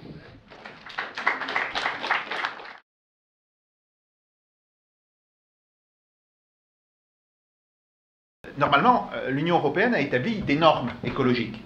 Et puis elle établit toute une série d'exceptions parce que un pays comme la Roumanie, comme la Bulgarie, ils ne peuvent tout simplement pas respecter ça. Donc, ça veut dire que, et même chose par exemple au niveau du critère social. Alors, il faut aussi toujours rappeler, c'est pas tellement la comparaison entre, par exemple, un salaire roumain et un salaire belge, français, allemand qui est important. C'est la comparaison du salaire avec la productivité du travail, ce qu'on appelle le coût salarial unitaire. Ça, mais même avec cette histoire de coût salarial unitaire, on voit que aujourd'hui, il y a des salaires qui sont tellement faibles dans des pays de l'Union européenne, alors que la productivité a finalement relativement monté, que ça pose un vrai problème. Et ce problème, c'est en fait un problème de redistribution, de gain de la productivité. On voit qu'en fait, dans des pays de la périphérie de l'Union européenne, on n'a pas redistribué les gains de productivité. Donc effectivement, moi c'est quelque chose que j'ai proposé dans mon ouvrage La démondialisation, c'est l'établissement, par exemple, alors on ne va pas appeler ça des droits de douane, même si c'est des droits de douane, hein, je veux dire, comme je savais qu'il valait mieux pas parler de droits de douane au sein de l'Union européenne, voilà. Si on parlait des montants compensatoires monétaires, c'est quelque chose qui a existé pour l'agriculture. Ben là, on ne va pas les faire pour l'agriculture, on les fait pour l'industrie, et on se base à la fois sur des données écologiques et des données sociales. Sauf que, dans mon idée, ces montants compensatoires monétaires, évidemment, ils égalisaient les coûts de la production dans ces pays de la périphérie par rapport aux pays du centre, mais ils étaient redistribués aux pays de la périphérie pour leur permettre de se mettre au niveau progressivement d'un point de vue social et d'un point de vue écologique. Bon, voilà, ça c'était une idée. Et d'ailleurs, je dois vous dire, c'était pas moi qui avais eu au départ le départ de cette idée, c'était dans une discussion avec Bernard Cassen, il y a de ça une quinzaine d'années, et il avait, lui, parlé d'un protectionnisme social. Et donc j'ai développé un petit peu cette idée, je l'ai assis sur la question des coûts salariaux unitaires, mais en fait c'est toujours l'idée de Bernard Cassen. Alors je voudrais rapidement dire 3 choses. Un, je suis un petit peu gêné sur la manière dont vous avez raconté l'histoire, parce que quand on connaît les questions un petit peu stratégiques, alors bon c'est vrai, je ne suis pas simplement économiste, j'ai travaillé pendant 20 ans pour le ministère de la Défense français, beaucoup intéressé aux questions stratégiques, on voit qu'il y a toute une série de choses qui clochent. Non pas que ça n'existe pas, mais il y a d'autres choses qui se sont développées. En particulier, de 1890 à 1914, il y a un vrai affrontement idéologique entre les pays slaves et les pays de langue allemande. Le pan-germanisme et face à cela, le panslavisme sont bien des questions tout à fait centrales. Et par ailleurs, on a des déséquilibres qui sont introduits par des innovations techniques qui sont extrêmement importantes. Par exemple, pourquoi est-ce que la Grande-Bretagne, avec sa longue tradition navale, est-elle inquiète de la construction d'une flotte allemande? Jusqu'en 1905, elle n'est pas inquiète. Seulement en 1905, il y a une véritable révolution technique, c'est l'invention du Dreadnought. Et le Dreadnought remet à zéro toutes les marines. Parce que, alors le Dreadnought, c'est un nouveau modèle de cuirassé qui est à la fois plus rapide, mieux blindé, mieux armé que les cuirassés. Alors, il peut être de taille à peu près identique aux autres cuirassés, mais le problème c'est que dans la construction des cuirassés jusqu'à cette époque-là, on accumulait des canons de différents calibres. Et le Dreadnought, c'est une idée d'un grand amiral britannique, Fisher. Il dit, on va faire uniquement un navire avec des canons lourds. On oublie complètement les canons intermédiaires. On ne garde que quelques petits canons pour lutter contre les torpilleurs, et on passe uniquement aux canons lourds. Ce qui veut dire que le Dreadnought, il avait 10 canons de 12 pouces, de 305 mm, alors que le Lord Nelson, qui est à peu près de la même taille, et qui était encore un cuirassé de l'ancien type, il n'avait que 4. Vous voyez bien qu'il y avait un tel déséquilibre là. Et ce problème-là, comme il y avait une espèce de remise à zéro des compteurs, c'est ça qui a affolé. Enfin, c'était dans un contexte de toute façon, les Allemands même avaient chose, décidé qu'il y même avait chose si vous voulez pour la crise de 1929. Ce que l'on sait aujourd'hui, c'est que ce n'est pas le protectionnisme qui a déséquilibré le commerce international. Oui, aussi. Oui. Non. En partie, c'est la déflation. C'est la déflation. Et surtout, le fait que le commerce international, il est financé par les banques, et l'arrêt du crédit bancaire a provoqué en réalité une contraction du crédit international avant que n'apparaissent les mesures protectionnistes. Et aujourd'hui, il y a des études qui montrent que le commerce international se relève quand les États mettent en place des politiques protectionnistes. La différence, c'est que l'Allemagne ne met pas en place une politique protectionniste, elle met en place une politique autarcique. Pourquoi ? Parce que l'Allemagne est déjà sur une logique de guerre. Mais, et oui, c'est ça la grande différence. Donc là, il faut faire attention à ce genre de choses. Troisième point important, et là je suis complètement d'accord avec vous, c'est la question des normes. On voit très bien qu'il y a une volonté aujourd'hui d'établir des normes qui s'imposeront aux différents pays. Mais cette question des normes, elle renvoie à la question du droit. Et là se pose la question de la souveraineté. Et là-dessus, là j'ai un petit point de désaccord. Je ne pense pas que la souveraineté économique soit liée à la nature de la propriété économique d'une entreprise. Et ça avait été compris par Witte en Russie à la fin des années 1890. Et il fait un mémorandum que vous connaissez peut-être, le fameux mémorandum qu'il écrit pour Nicolas II. Alors, c'est très amusant quand on le lit en russe, parce qu'on se dit, il est vraiment très pédagogique. À l'époque, je pourrais quasiment le donner à mes étudiants. La raison, c'est que Nicolas II est d'une intelligence limitée. Witte le sait parfaitement, donc il faut que je fasse simple. Mais qu'est-ce qu'il dit ? Il dit finalement, le problème n'est pas que l'entreprise soit russe ou qu'elle soit étrangère. Ce qui est important, c'est où est-ce qu'elle travaille. Si nous faisons venir des entreprises étrangères en Russie, et qu'elles emploient du capital russe, qu'elles emploient de la main-d'œuvre russe, qu'elles emploient des matières premières russes, nous pourrons toujours, si nous avons un conflit avec le pays d'origine, nationaliser ces entreprises. Et nous aurons toujours la base industrielle. Par contre, ce qu'il ne faut pas faire, c'est aller acheter les produits en importation. Parce que là, on sera tout nu en cas de conflit avec le pays. Donc c'est ça la question importante dans la souveraineté. Et c'est très intéressant quand vous regardez le développement, par exemple, de l'industrie automobile en Russie. Bon, la Russie n'a, sur le papier, plus d'industrie automobile. Il n'y a plus de producteurs russes. Vous avez des producteurs essentiellement étrangers, essentiellement européens. Bon, il y a quelques producteurs japonais, mais c'est essentiellement européen. Maintenant, qu'est-ce qu'a demandé le gouvernement russe aux entreprises, en particulier à Renault, c'est que le taux d'intégration, autrement dit, le taux de produits russes dans la voiture monte au-delà de 70% 8 ans après la création de la firme. Et il y a des firmes qui ne sont pas capables de le faire, et là, elles vont commencer à avoir des problèmes avec le gouvernement russe qui va leur faire payer des impôts supplémentaires. Par contre, Renault, Nissan, etc., Volkswagen, ils ont réussi à faire cette intégration. Ce qui fait que quand vous parlez au ministre de l'Industrie d'Avtoframoz, qui est le nom de Renault en Russie, il vous dit « mais c'est une entreprise russe ». Bien sûr, on sait très bien que sa propriété n'est pas russe. Mais quand je regarde les processus économiques qui sont à l'œuvre, ce sont des processus qui sont très largement russifiés. Et ça, je crois que c'est un point tout à fait important. Dernier point sur la question de la dette. Vous avez tout à fait raison. Il y a une espèce de psychose sur la question de la dette, que ce soit... alors en Russie c'est évident, mais même en Chine c'est extrêmement important. Et là, c'est même contre-productif. Et la réponse de Poutine, elle a été très nette. Elle a dit, non, c'est impensable. Ben, dans ce cas-là, le rouble ne sera pas une monnaie régionale. Autrement dit, quand vous lui dites, oui, d'accord, vous pouvez transformer le rouble en monnaie régionale de réserve, mais pour ça, il faut augmenter la part de la dette.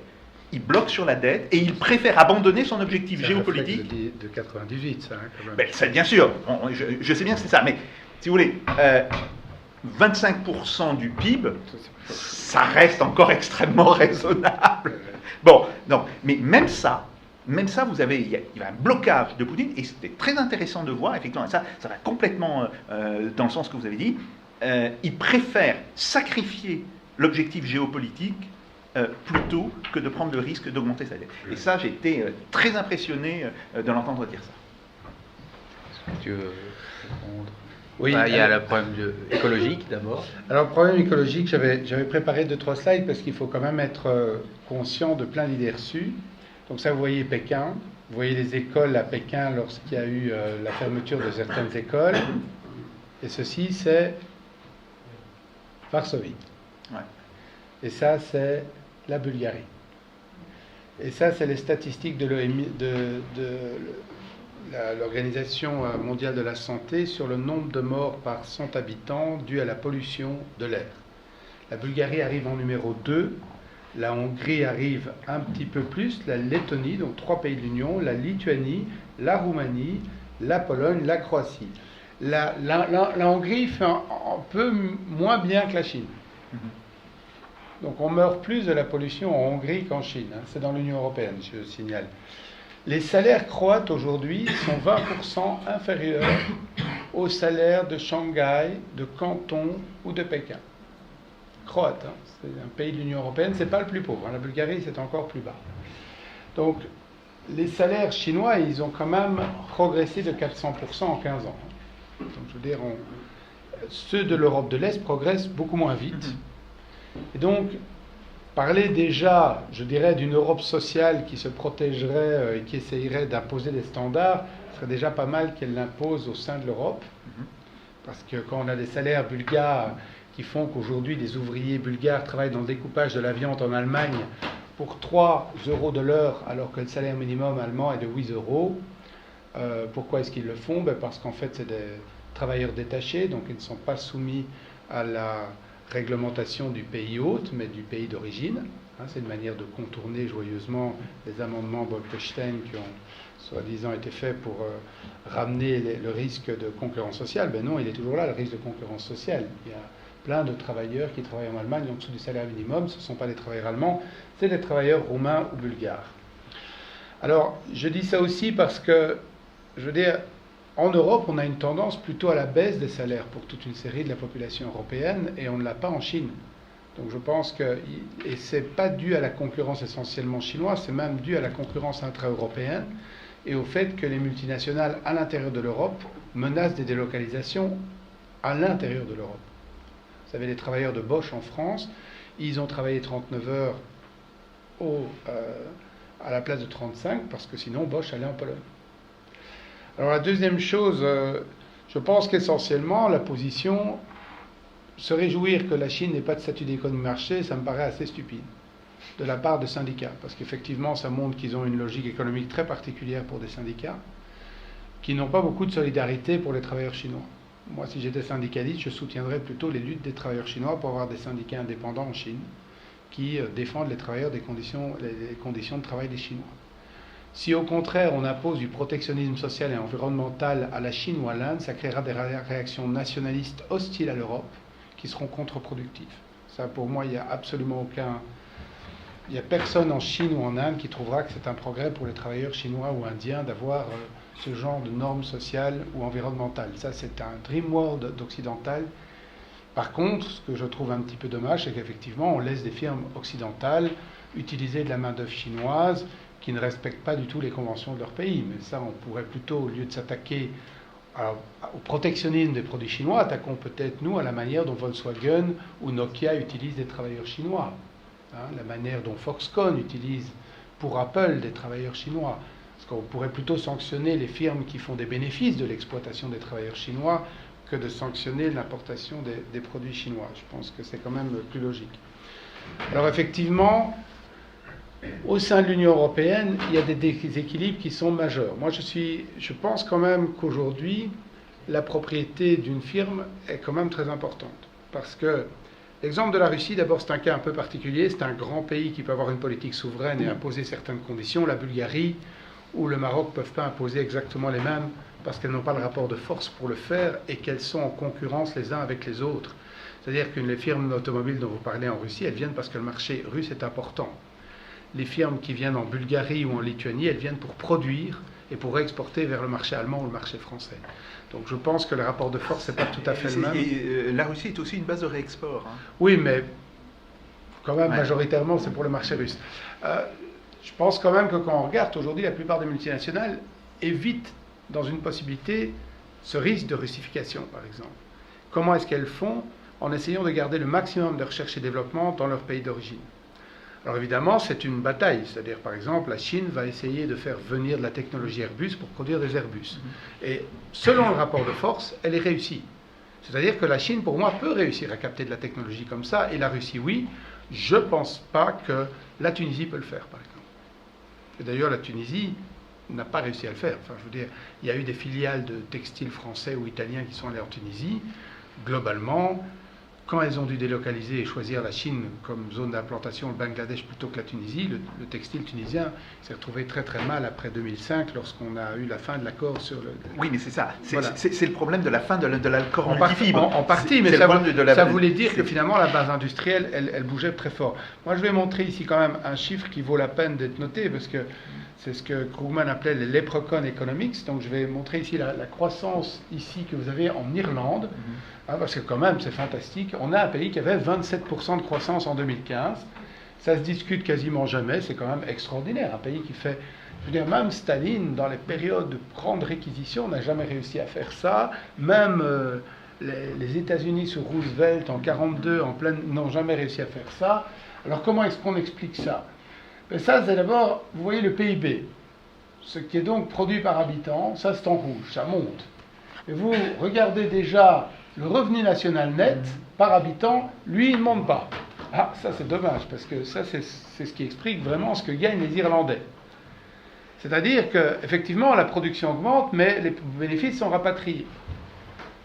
Ils sont rapatriés, en fait, par des firmes comme Apple dans des paradis fiscaux qui ont des accords avec l'Irlande, qui offrent ce qu'on appelle le double Irish, c'est-à-dire la possibilité de n'être taxé nulle part si on se remet dans un paradis fiscal à partir d'une usine qui a son siège en Irlande. Alors vous voyez ici par contre le revenu disponible des ménages. Vous le voyez là. C'est plat, ça ne bouge pas. Le revenu disponible des ménages en Irlande, il ne progresse pas.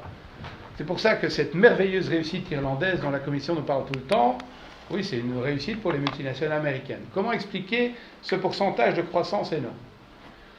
Eh bien, il s'agit de firmes américaines qui ont décidé artificiellement de déplacer leurs locaux ou leurs propriétés intellectuelles des États-Unis vers l'Irlande. Ce qui a fait apparaître un taux d'investissement énorme, puisqu'officiellement, c'est l'investissement. Vous avez juste fait un papier juridique qui est passé, en fait, qui n'a même pas été, en termes, je veux dire, matériels, il n'y a eu aucune différence. Mais ça a créé tout d'un coup 15% de croissance d'un seul coup. Le fait que des compagnies pharmaceutiques ou électroniques fassent passer leurs droits de propriété intellectuelle et leurs trademark en Irlande. Mais là où ça compte quand même que ce ne soit pas une multinationale irlandaise, c'est qu'il y a une production qui se fait en Irlande, mais la trademark, du jour au lendemain, elle peut repartir aux États-Unis et il y aura un effet réel de dépression de l'économie irlandaise qui sera radical. L'Irlande, parce que si vous retirez la trademark, tout d'un coup, vous aurez une chute du PIB, une chute des recettes fiscales, une chute de l'investissement qui va se traduire très concrètement par une déstabilisation de tout le système financier et des finances publiques irlandaises. C'est-à-dire que l'Irlande ne maîtrise absolument plus son destin du point de vue économique, parce qu'elle est totalement dépendante de jeux d'écriture, même pas de jeux d'écriture de multinationales américaines. Donc ça, je pense que c'est... Alors, une dernière petite chose. Je pense qu'effectivement, ce que vous dites est correct sur le credit crunch et le fait qu'il y ait eu des effets de déflation qui soient plus forts pour expliquer, qui arrivent même avant la montée du protectionnisme. Mais néanmoins, quand on regarde justement la politique nazie ou la politique japonaise dans cette année, il s'agit d'une conquête militaire pour créer des blocs commerciaux concurrents aux blocs commerciaux britanniques et aux blocs commerciaux américains. Je dis qu'ils sont dans des logiques d'autarcie, mais ce n'est pas la logique qu'on a aux États-Unis, ce n'est pas la logique de la préférence impériale. Tout à fait, ça je suis d'accord, mais ça veut dire que pour moi c'est quand même la réaction du protectionnisme américain et du protectionnisme anglais qui là-bas a généré un changement de politique radical en Angleterre, en Allemagne et au Japon, hostile au libre-échange et pour une affection militaire.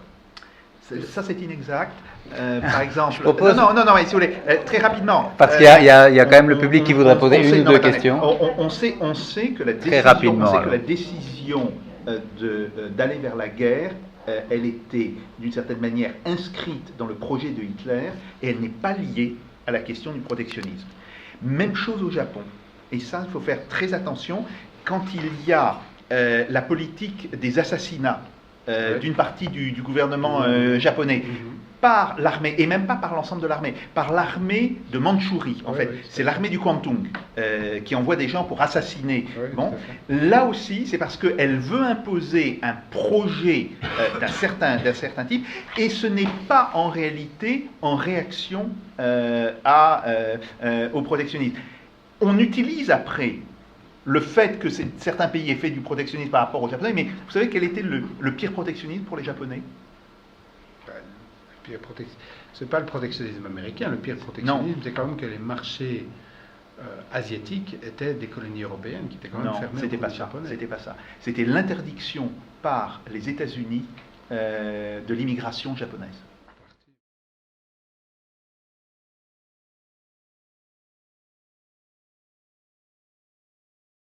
Mais moi, je suis un petit peu... moi, je suis très critique sur la campagne anti-TTIP qu'il y a eu. J'ai trouvé que c'était assez peu informé. Je ne suis pas un fan du TTIP. D'ailleurs, je pense que le TTIP n'aura pas beaucoup d'impact. 0,5% du PIB avec un modèle d'équilibre général, ça ne prouve absolument rien, puisque la marge d'erreur, c'est plus de 0,5% si on connaît le modèle mathématique. Bon, en plus, effectivement, il y a des professeurs de Taft qui ont dit que l'impact pourrait être négatif. Donc, je veux dire, ces chiffres-là ne veulent pas dire grand-chose. Il y a tellement d'hypothèses. Et évidemment, c'est compte tenu que tous les dossiers seraient négociés, ce qui ne va jamais arriver, parce que dans une négociation, on n'arrive pas à tous les dossiers. Ce qui me frappe un petit peu, c'est bon. D'abord, pour le Japon, il n'y a pas de mécanisme ISDS, donc des mécanismes d'arbitrage, parce que les Japonais n'en voulaient pas. C'est surtout eux qui ne voulaient pas de cette rupture de la souveraineté nationale. Ils ne voulaient pas la version mise à jour, ils voulaient l'ancienne version qui était enregistrée. Non, ils ne voulaient pas. Si, ils voulaient l'ISDS, l'Europe voulait l'ISDS. Moi, j'ai discuté avec plusieurs ambassadeurs et sous-ministres du Japon de la question, ils ne voulaient pas. Donc, ils ne veulent pas en général d'ISDS. Si vous voulez, pas de problème, je vous fais rencontrer tous des collègues japonais. Généralement, c'est quand même pas quelque chose qui est considéré acceptable au Japon. D'ailleurs, il faut savoir quand même que les ISDS, il y en a plein au sein de l'Union européenne. Donc l'Union européenne est la plus utilisée, c'est celle qui utilise le plus d'ISDS, plus que les Américains. C'est quoi les ISDS? C'est les mécanismes d'arbitrage. C'est les Investor State Dispute Settlement. Ce sont des mécanismes d'arbitrage dans lesquels il y a généralement 3 arbitres. Un qui est d'une partie, donc par exemple dans le TTIP c'était un Américain, un de l'Union Européenne et un arbitre qui est censé être neutre. Voilà, puisqu'en fait effectivement c'est une perte de souveraineté, puisque bien souvent ces mécanismes d'arbitrage ne passent pas par le Parlement, qu'ils peuvent décider de choses, et qu'il y a eu des cas assez flagrants de violation de droits de population. Je veux dire, quand vous avez la firme Vivendi qui distribuait l'eau en Argentine, et que tout d'un coup, en pleine crise, le gouvernement a décidé de baisser le prix de l'eau, et que Vivendi s'est retrouvé en train d'utiliser un de ces mécanismes pour faire attaquer le gouvernement argentin qui essayait simplement d'avoir une mesure correctrice en temps de crise pour que la population puissent payer ces factures d'eau un peu plus basses. Alors, dans le mécanisme arbitrage de Vivendi, l'arbitre qui était neutre, en fait, dans les 3 arbitres, l'arbitre qui était neutre appartenait au conseil d'administration d'une des banques françaises qui était actionnaire de Vivendi. Donc voilà, bon, c'est un conflit d'intérêts assez massif. On sait que la plupart des juges sont également avocats à d'autres moments dans leur carrière, et on sait qu'en gros, il y a une douzaine de firmes légales, principalement anglo-saxonnes, qui contrôlent 80% des affaires. D'ailleurs, bon voilà, si vous regardez le Corporate Observatory Europe, hein, une ONG, donc il y avait une représentante là, qui était là il y a quelques minutes. Ils ont fait un très bon rapport sur les ISDS là-dessus qui montre ses faiblesses. Mais les ISDS se font très forts entre l'Union européenne. Donc, par exemple, la Suède attaquait, la firme Vattenfall suédoise attaque pour 4 milliards le gouvernement allemand pour avoir fermé 2 centrales nucléaires allemandes, enfin suédoises en Allemagne. Et l'Allemagne elle-même a attaqué plusieurs pays de l'Europe de l'Est, la République tchèque, la Pologne, à plusieurs reprises, avec des ISDS. Hein, donc. Et la volonté essentiellement de mettre des ISDS dans le Canada, c'est pour pouvoir l'imposer à des pays du tiers-monde par la suite, pour protéger les multinationales européennes. C'est d'ailleurs comme ça que off the record, ça a été dit par plusieurs fonctionnaires européens qui négociaient. Maintenant, il y a quand même quelque chose qu'il faut savoir, c'est-à-dire que beaucoup de gens, effectivement, les mécanismes ISDS, je pense que c'était difficilement défendable et la manière dont ils fonctionnent est totalement peu transparente. Il y a plein de conflits, y compris dans la nouvelle mouture de l'Union européenne. Comme il n'y a pas de périodes spécifiques qui sont définies sur la période où les gens peuvent arrêter de travailler pour l'arbitrage public européen et passer dans le privé, les revolving doors qu'on connaît de manière récurrente à la Commission européenne, Barroso qui va chez Goldman Sachs, Karel van Miert, commissaire européen socialiste, membre de 15 comités, 15 boards, donc 15 conseils d'administration de multinationales après avoir été commissaire à la concurrence.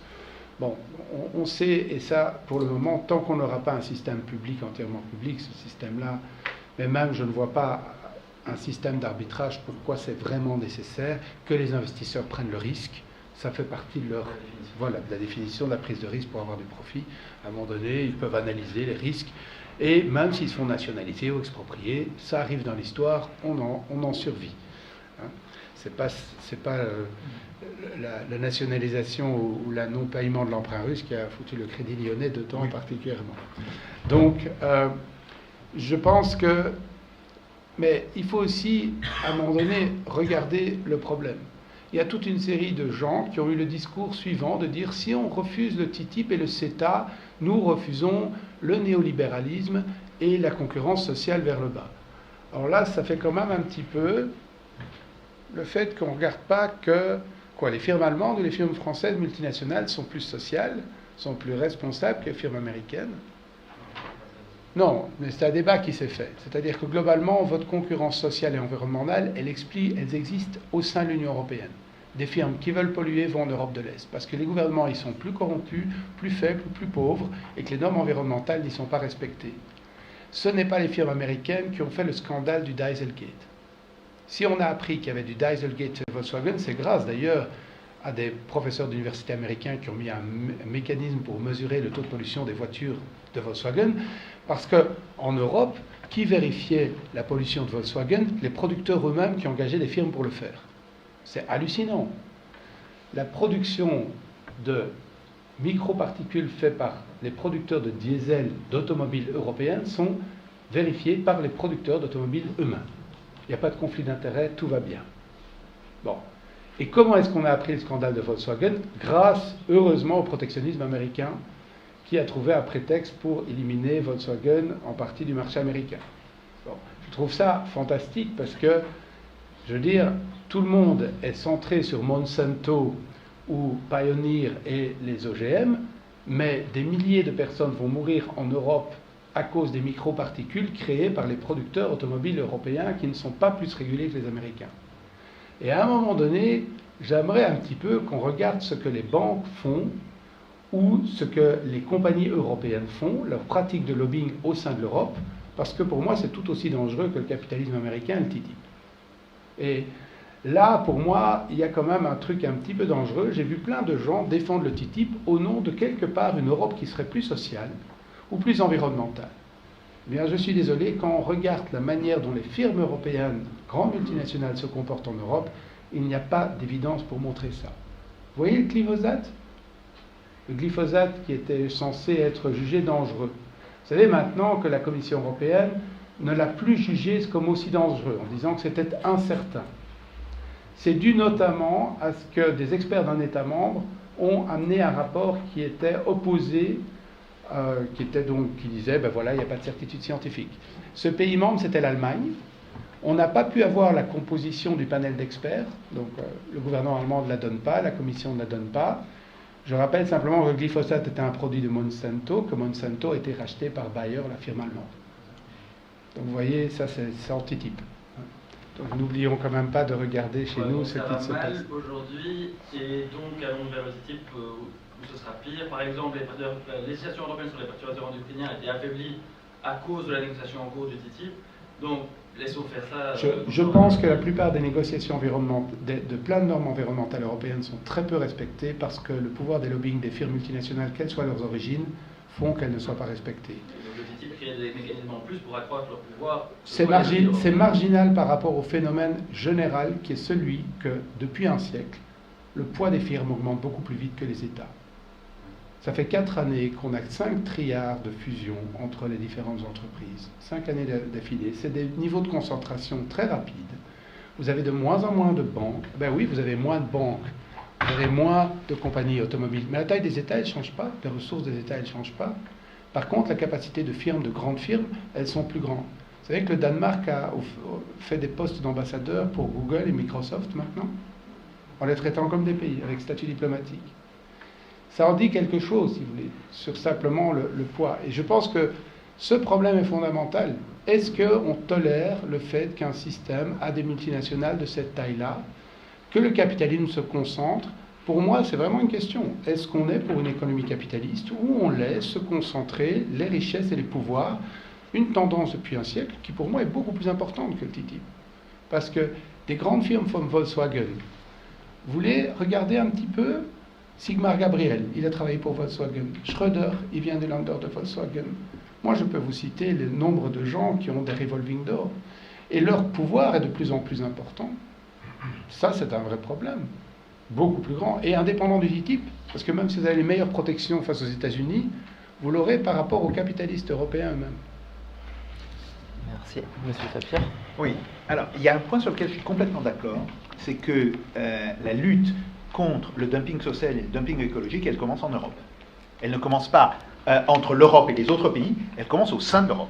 Et c'est pour ça d'ailleurs que moi j'avais proposé l'introduction de ces fameux montants compensatoires monétaires à l'intérieur de l'Europe. Parce que je pense que là, il y a un vrai problème. Bon. Je pense aussi que ce que vous dites sur les travailleurs transfrontaliers, c'est quelque chose qui pourrait être étendu aux travailleurs chinois. Je ne suis pas du tout d'accord quand vous dites que ça provoquerait une réaction nationaliste, parce que là, on va pouvoir dire, bon, vous avez un certain niveau de productivité. Bah, dans les branches, bon, on ne va pas prendre la productivité générale de l'économie, mais on prend la productivité dans les branches. Cette productivité, elle doit vous donner ce type de salaire. Bon, si vous êtes à ce type de salaire, il n'y a pas de problème. Si vous êtes au-dessus, non plus, il n'y a pas de problème. Le problème ne viendrait que si vous étiez en dessous. Autrement dit, si vous aviez en réalité un phénomène d'appropriation de la rente, de la productivité, par l'entreprise au détriment des travailleurs. Car c'est ça ce qui est en fait le problème essentiel. Et donc, je crois qu'il faut mener un combat qui est double contre les choses qui se passent au sein de l'Union européenne et contre, évidemment, enfin pour essayer d'imposer des restrictions à des pays qui sont hors Union européenne. Mais ça pose un vrai problème. Est-ce qu'on peut le faire dans le cadre de l'Union européenne? Moi, je ne le pense plus. J'ai pensé pendant très longtemps qu'on pouvait peut-être aboutir à cela parce que certains pays de l'Union européenne pouvaient être, d'une certaine manière, plus disposés à le faire. Aujourd'hui, je pense que très probablement, il va falloir détruire l'Union européenne. Et je le dis comme je le pense. Et que je pense qu'aujourd'hui, il va falloir provoquer une crise majeure au sein de l'Union européenne pour que les différents États récupèrent des instruments de souveraineté. Dernier point. La question de la lutte entre le pouvoir de l'argent et le pouvoir de l'État est vieille comme le monde. Où elle existe en particulier en Europe de force, ça s'améliore pas en depuis... faveur de Bon. l'État. Mais Pouchkine, grand poète russe, il a fait un poème là-dessus. Et la fin du poème dit « J'achèterai tout, dit l'or. Je prendrai tout, dit le sabre. » Ce qui veut dire que ce qui caractérise un État, c'est le monopole de la violence. Et à la fin des fins, ce monopole de la violence s'impose toujours face aux intérêts économiques. Et oui. Alors après, se pose le problème, mais c'est toujours dans des pays du tiers-monde que ça se passe, où on a des États qui ne sont pas construits, ou qui ne sont que partiellement construits, et par rapport à ces États, des sociétés multinationales peuvent financer des milices, peuvent susciter des mouvements séparatistes. Oui, c'est vrai. Mais globalement, il faut savoir, quand on a un État qui est bien construit, cet État a entre les mains des moyens d'action extrêmement importants. Après, la question se pose évidemment du personnel politique. Est-ce que ce personnel politique est disposé ou pas disposé à l'utiliser? Je suis d'accord. Mais ça, c'est bien un problème essentiel. Et c'est pour ça que je dis que sur la question des normes, sur la question des règles de droit, il est extrêmement important d'en revenir au fondement même du droit, et d'en revenir à la notion de souveraineté. Et c'est, d'une certaine manière, la seule approche qui soit opérationnelle par rapport aux problèmes actuels. Car toute approche qui ne partirait pas de la souveraineté, à un moment donné, se heurte à un véritable problème d'opérationnalité. Et moi, le problème, enfin, il y a deux problèmes là-dessus. D'abord, moi je pense globalement que l'appareil d'État américain, par exemple, sa politique étrangère est largement déterminée par les multinationales américaines. L'invasion de l'Irak, c'est une dizaine de groupes qui l'ont poussé à l'administration Bush à le faire, y compris Dick Cheney, qui était lui-même l'ancien président d'Haliburton, Condoleezza Rice, qui était une exécutive de Chevron. Donc si vous regardez un petit peu les liens, et quand vous regardez la composition du gouvernement Trump, c'est le big business qui est directement au gouvernement. Même Macron, quelque part, vient de la finance, et on voit très fort à quel point il essaye de développer un centre financier de Paris pour remplacer Londres avec le Brexit.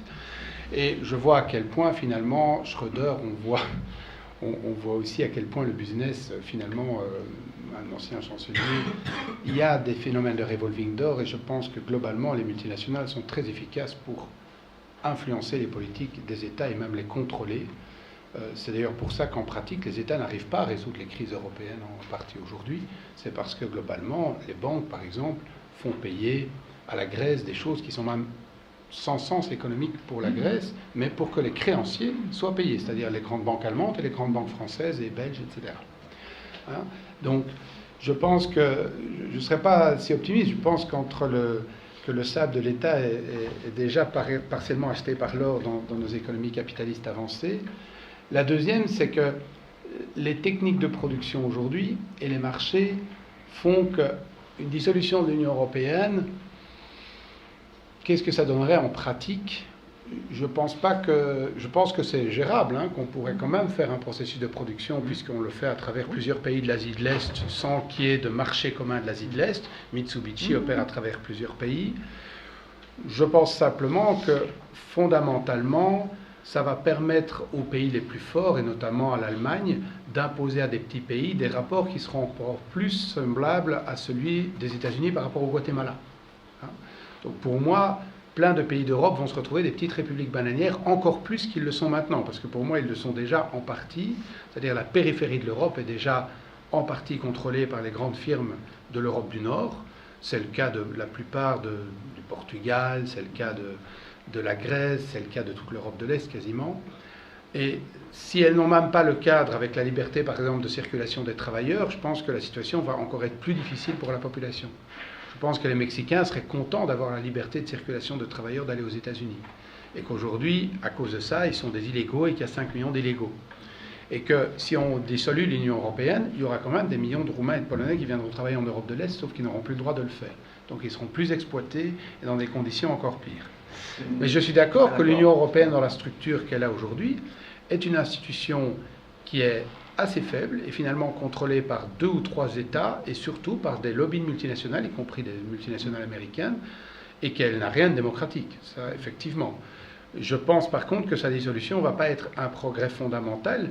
Je pense que le problème fondamental, c'est la manière dont on évolue vers un capitalisme de monopole, où des multinationales sont de plus en plus puissantes et où les États sont incapables de résister à ça. Et quelque part, la manière dont la pollution, je dirais, spéculation internationale et la manière dont l'exploitation de travailleurs se fait montre à quel point les multinationales peuvent jouer de la faiblesse des États aujourd'hui. Mais elles ne jouent de la faiblesse des États que parce qu'il y a déjà une connivence à l'intérieur, et on voit très bien. Moi, je vais prendre un exemple très simple, c'est l'exemple de la Russie. Ah oui, c'est une exception. Non, mais ce n'est pas une exception, et on retrouve ce type d'exemple dans toute une série de pays d'Asie. La Russie était en fait dans un état de colonisation par des entreprises internationales, des entreprises européennes, des entreprises américaines, en 96-97. Bien.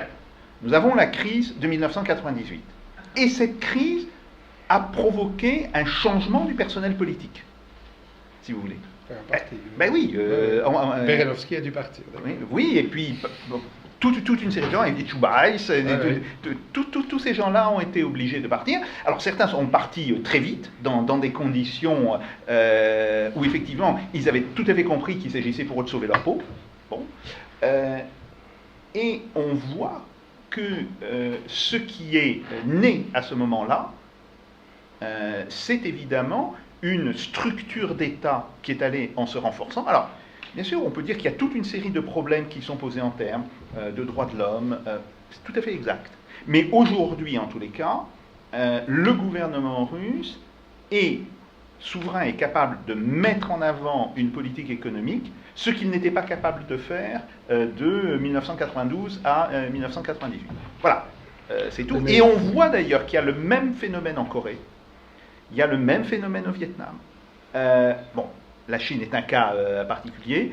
On voit que ça va être l'un des grands enjeux de l'élection présidentielle de 2019 en Indonésie. Grosso modo, est-ce que l'Indonésie continue sur sa trajectoire actuelle ou est-ce qu'elle se dote d'un pouvoir beaucoup plus nationaliste? C'est aujourd'hui l'un des grands enjeux de la politique. Ce qui pose évidemment un problème, mais là encore, j'aurais tendance à dire, ce problème on le connaît depuis 2000 ans. C'est le problème du dictateur. Le dictateur, dans la République romaine, c'est un magistrat. C'est donc, en réalité, quelqu'un qui est parfaitement inclus dans l'ensemble des institutions républicaines de Rome.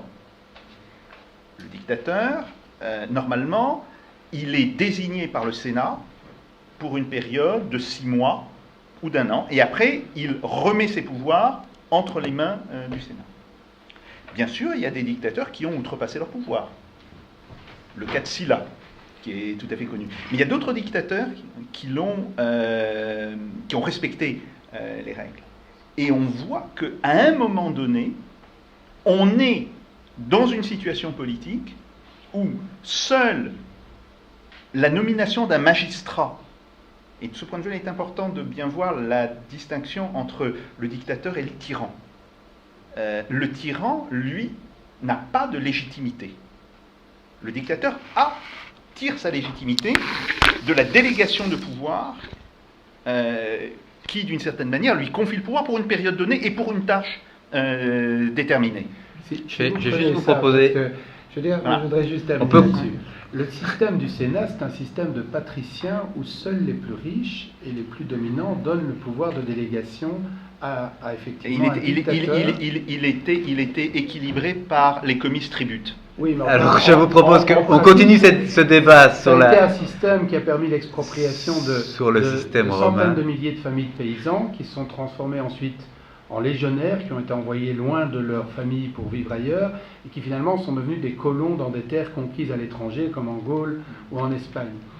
Et là, pour moi, c'est aussi une question de voir... Je ne pense pas qu'il faut voir seulement sur ça comme un jeu de politique d'État qui essaie de développer les choses de top-down. Pour moi, le problème essentiellement, Poutine a recouvert une partie de la souveraineté nationale. Et c'est clair que par rapport à ce qu'avait sous Yeltsin, c'est un plus économique.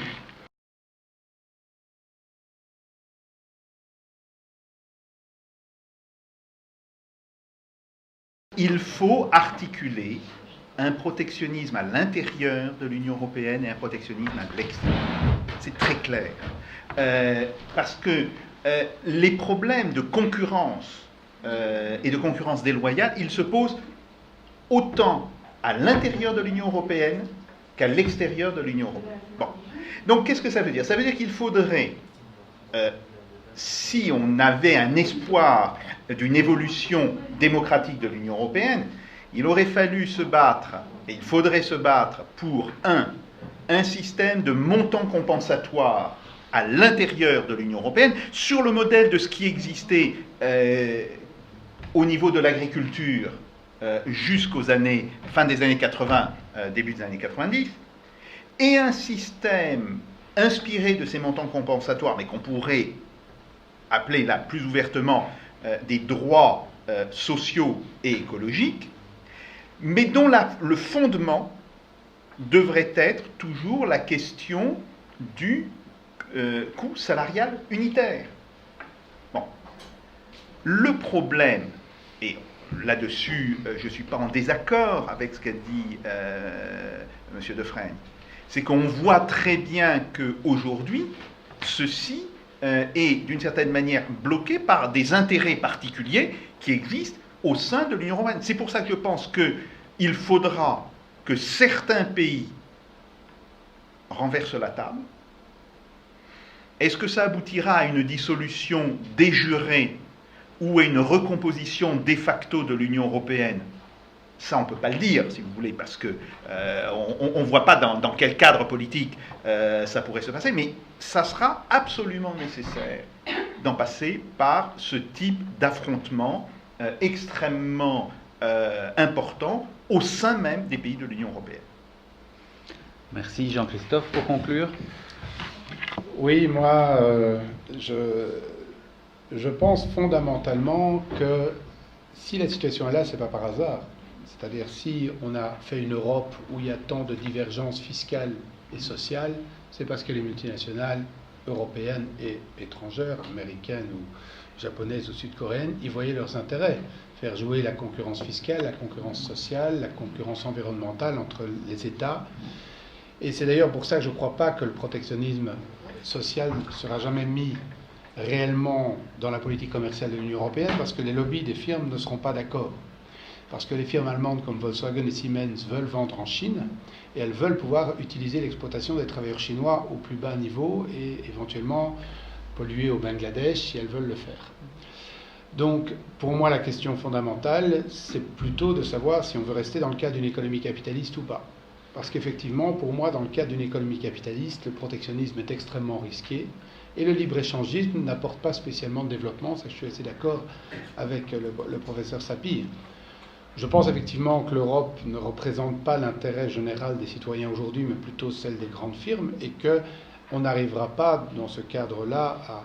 Mais je ne suis pas sûr que le démantèlement de ces institutions avec les multinationales qui garderaient leur même pouvoir changerait fondamentalement la donne. Donc pour moi, la vraie donnée aujourd'hui, c'est de dire, voilà, est-ce qu'on tolère, oui ou non, que des multinationales aient ce poids-là économique, politique auprès de nos États, ou est-ce qu'on dit qu'à un moment donné, ça doit repasser sous le contrôle des salariés et des travailleurs? Mais comment est-ce que le pouvoir des multinationales peut s'imposer au niveau des États? Par la connivence politique de leurs dirigeants essentiellement, qui sont incorporés dans le système des multinationales et qui terminent au conseil d'administration. Parce qu'ils sont en place. Parce qu'ils ont TF1, parce qu'ils ont la presse. Vous savez, Lagardère et Dassault contrôlent 120 titres de presse à eux seuls en France. Hein. Voilà. Est-ce qu'on ne peut pas dire qu'on discute beaucoup des méfaits du libre-échange de marchandises, mais le libre-échange du capital qu'on a libéré dans les années 80, 90, ça c'est peut-être beaucoup plus important encore. Je propose qu'on termine là-dessus. Donc, on voit d'abord que ce n'est pas un débat facile. Qu'il est... Oui, mais ça, c'est pour vous faire venir. Hein. On sait bien que vous repartirez avec des questions. C'est l'objectif. Je vous remercie d'être resté jusqu'au bout. Je remercie les deux invités d'avoir permis à ce débat d'avoir lieu, d'avoir précisé en tout cas les termes du débat. Et je pense que c'est déjà quelque chose de très important. Et ben voilà, je vous invite à revenir dans 2 mois, où je ne sais pas encore quel est le sujet exact, mais voilà, je pense que ce sera toujours aussi intéressant.